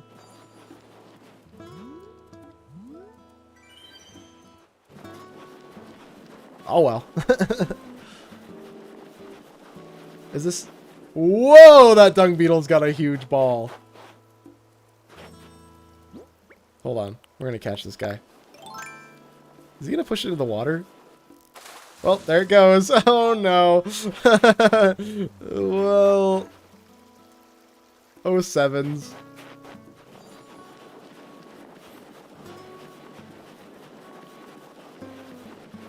I didn't know they could do that.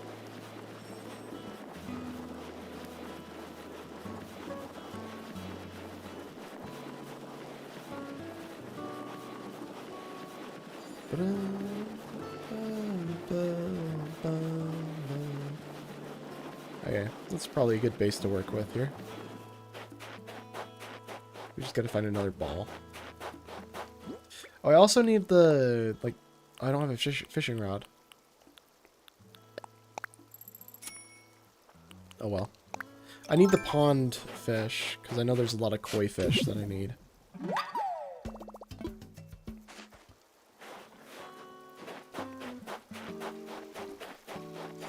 We need to find more of the wisps. I don't think I'm able to get up here quite yet. I need a ladder. And I don't have access to that recipe quite yet. Okay, there's a wisp. Oops, smacked a tree. Oh, come on. There we go. Wah-ha.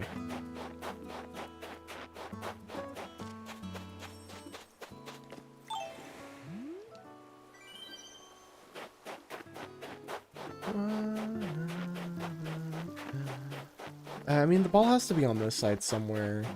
I'm kind of afraid the dung ruined it. And now it's not going to spawn over here. So I have no way of getting it across the water.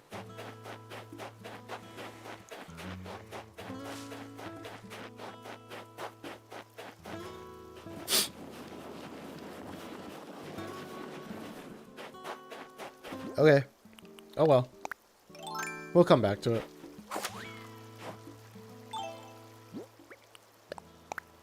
Wait, I have a tool belt, don't I?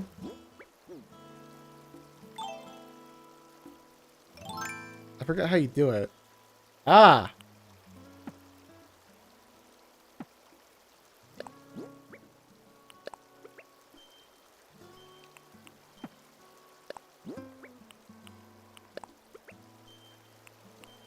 I think shovel should probably be slot 1. Oh well. I'm remembering how things work now.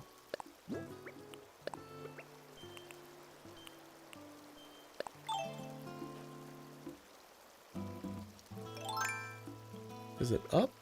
Ah, it is up. Gotcha. Okay. I'm relearning. What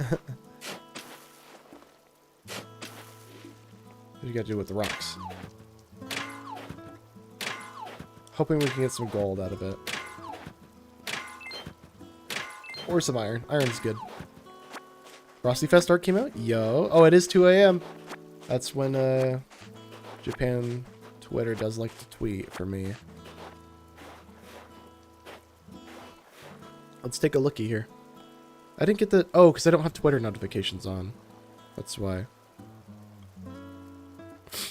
Like, usually I do, but there was, like, something that was going on that made me turn it off temporarily. Oh, that's cute! That's awesome. Shiver with the money gun. That's so good.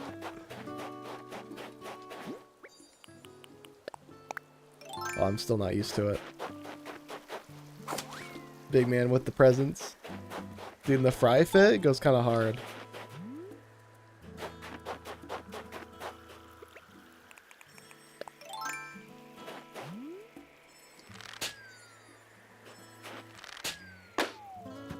So many blue balloons, dude. Give me something else! Oh, iron nuggets. I'll take that. Yes, please.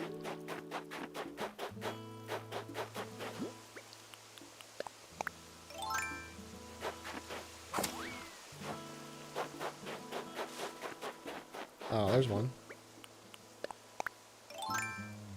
There's also another false soul on the floor.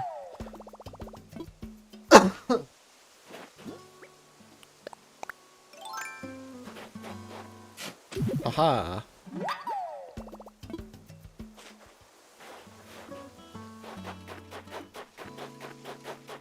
Is that another one? Heck yeah.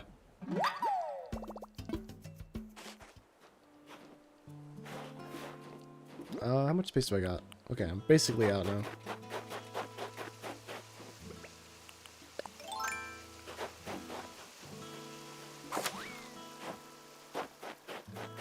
Ah, there it is.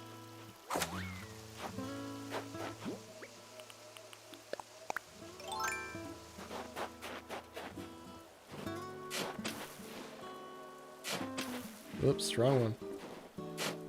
There we go. Oh, this is money.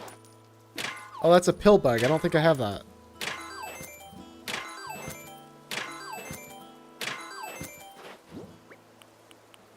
Come back, come back. You're mine. Yes, I caught a pill bug. That was a tough act to swallow. But I can't carry anything else. And we'll swap it. I guess I'll drop the peaches for now.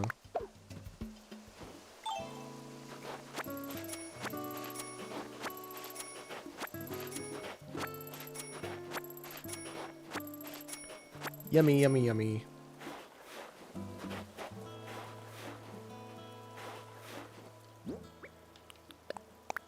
Alright, brother.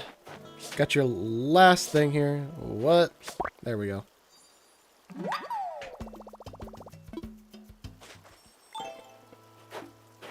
What's up, dude? You did it! You found all the pieces of my spirit. Come on, hand them over. Hurry! Nah. What? Oh, stop kidding around. You're kidding around, right? You do realize they belong to me? Not gonna return them. What? Please, I need them. I don't understand. What possible use could you have for my spirit? But I need my spirit pieces. Please, please give them back. Listen, you need to give those to me, or else. Oh yeah, this is the last thing he said. Fine. You can have them. It's just a ball of light.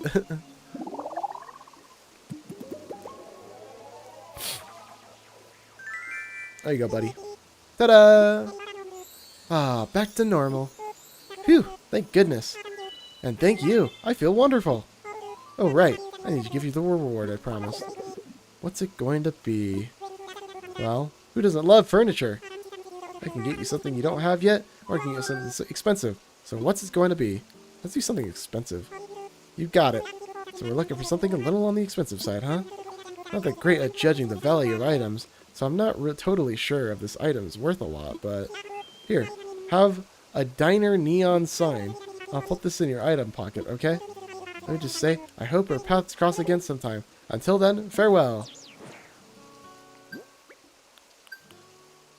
What does this look like? Holy. We're open. And what use am I gonna have for this thing?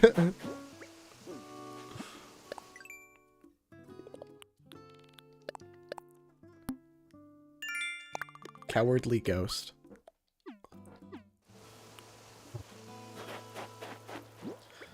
Alright, let's go back to Blathers and get these fossils all checked out.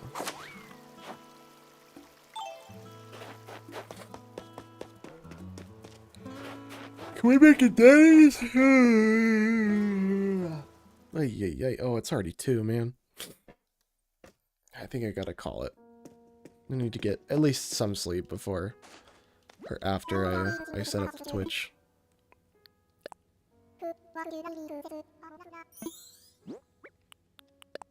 Oh, I can do multiple. Nice. There you go. 4 fossils for you, my man. More than what I see. Let's take a closer look, shall we? Woohoo! These are rare fossils, each and every one. And have not appeared in our collection. It's quite the knack for finding valuable fossils. Donate what you find. Oh yeah, my island's name is Island? Question mark? Is a worthy endeavor indeed. In the meantime, I shall return these to you, but I think on what you said the museum awaits.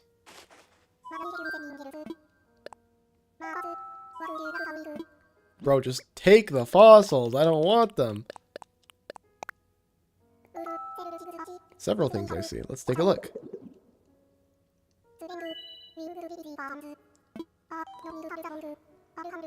I'll handle the rest from here. Nope. How's the fossil museum looking then so far? Let's take a look. Let's take a peek.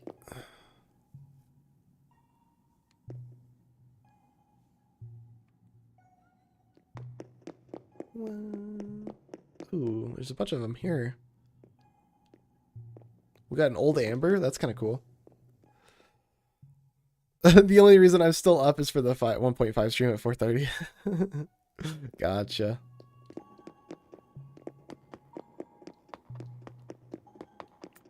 Oh, man.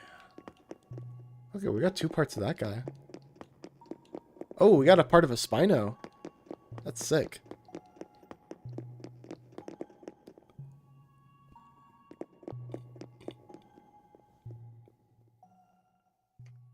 Yeah, I'm gonna say the fossil part of the museum isn't the most impressive one to walk through, but it's still cool. It's got that vibe to it.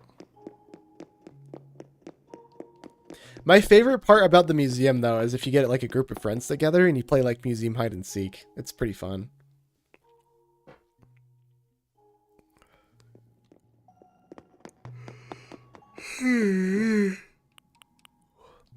Okay, I should probably throw all these in the storage.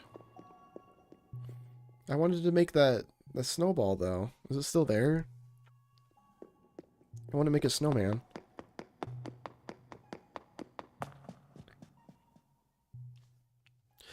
Let's take a look.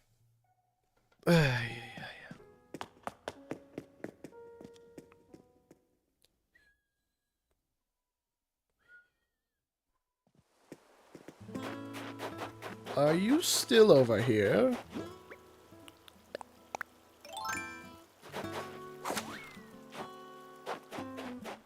No. Turned back into a ball. Oh, it is still here. Never mind. This is a different ball. Okay.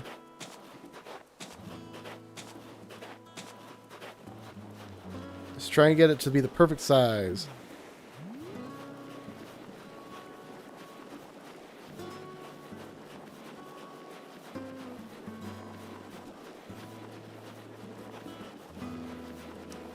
Gotta be pretty sizable from what I remember.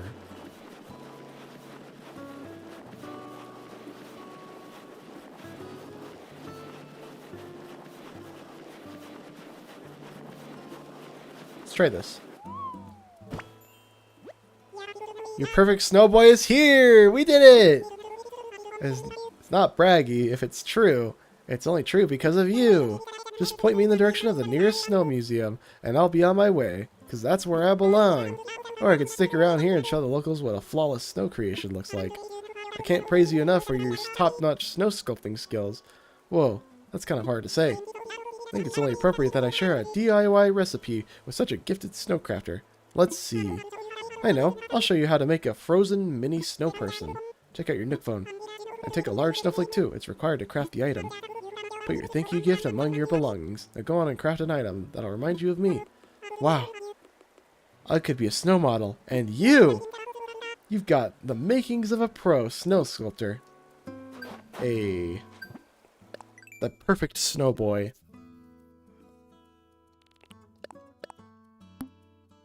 Boop-a-doop-a-doo.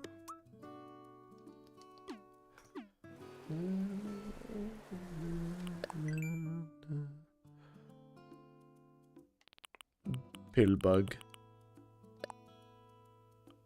He only doesn't appear in July and August. Interesting.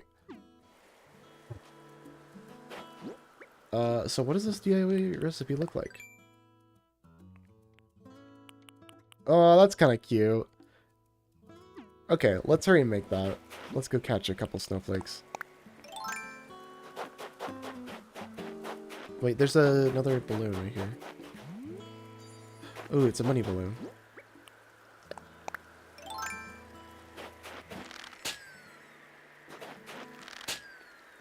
No! Ah, I gotta wait for it to cross the water now.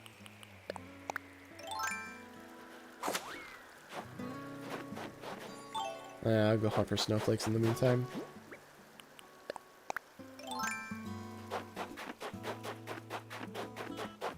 There's one. You're mine. There's one across the water.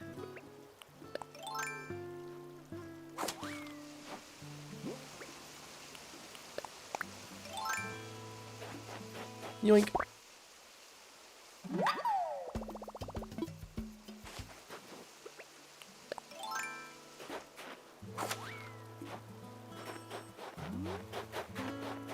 Okay, where's this thing at? You across yet? There you are. Haha. I'm still missing. There we go. Money, money, money. Ski slope wall. Never mind. Got a recipe. Is this a holiday one?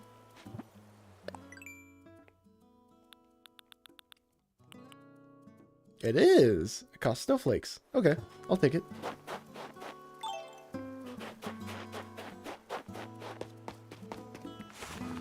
That's kind of cool. We could get a new wallpaper for a house.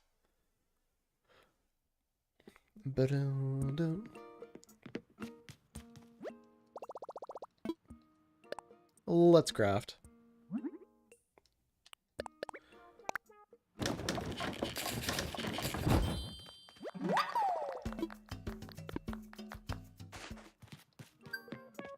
Well. Okay. Oh, yeah.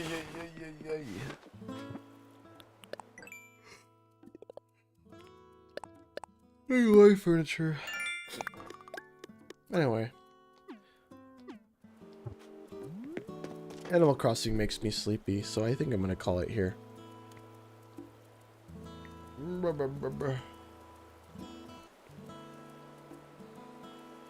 Let's see here.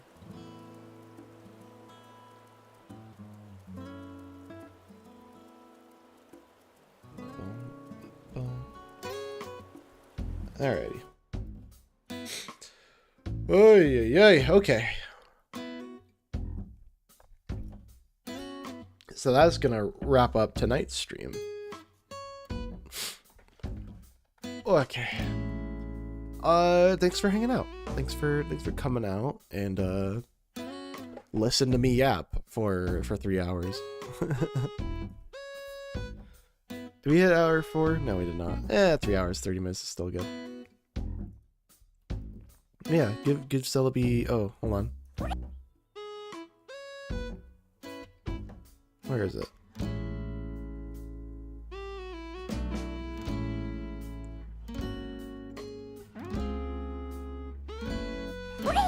There you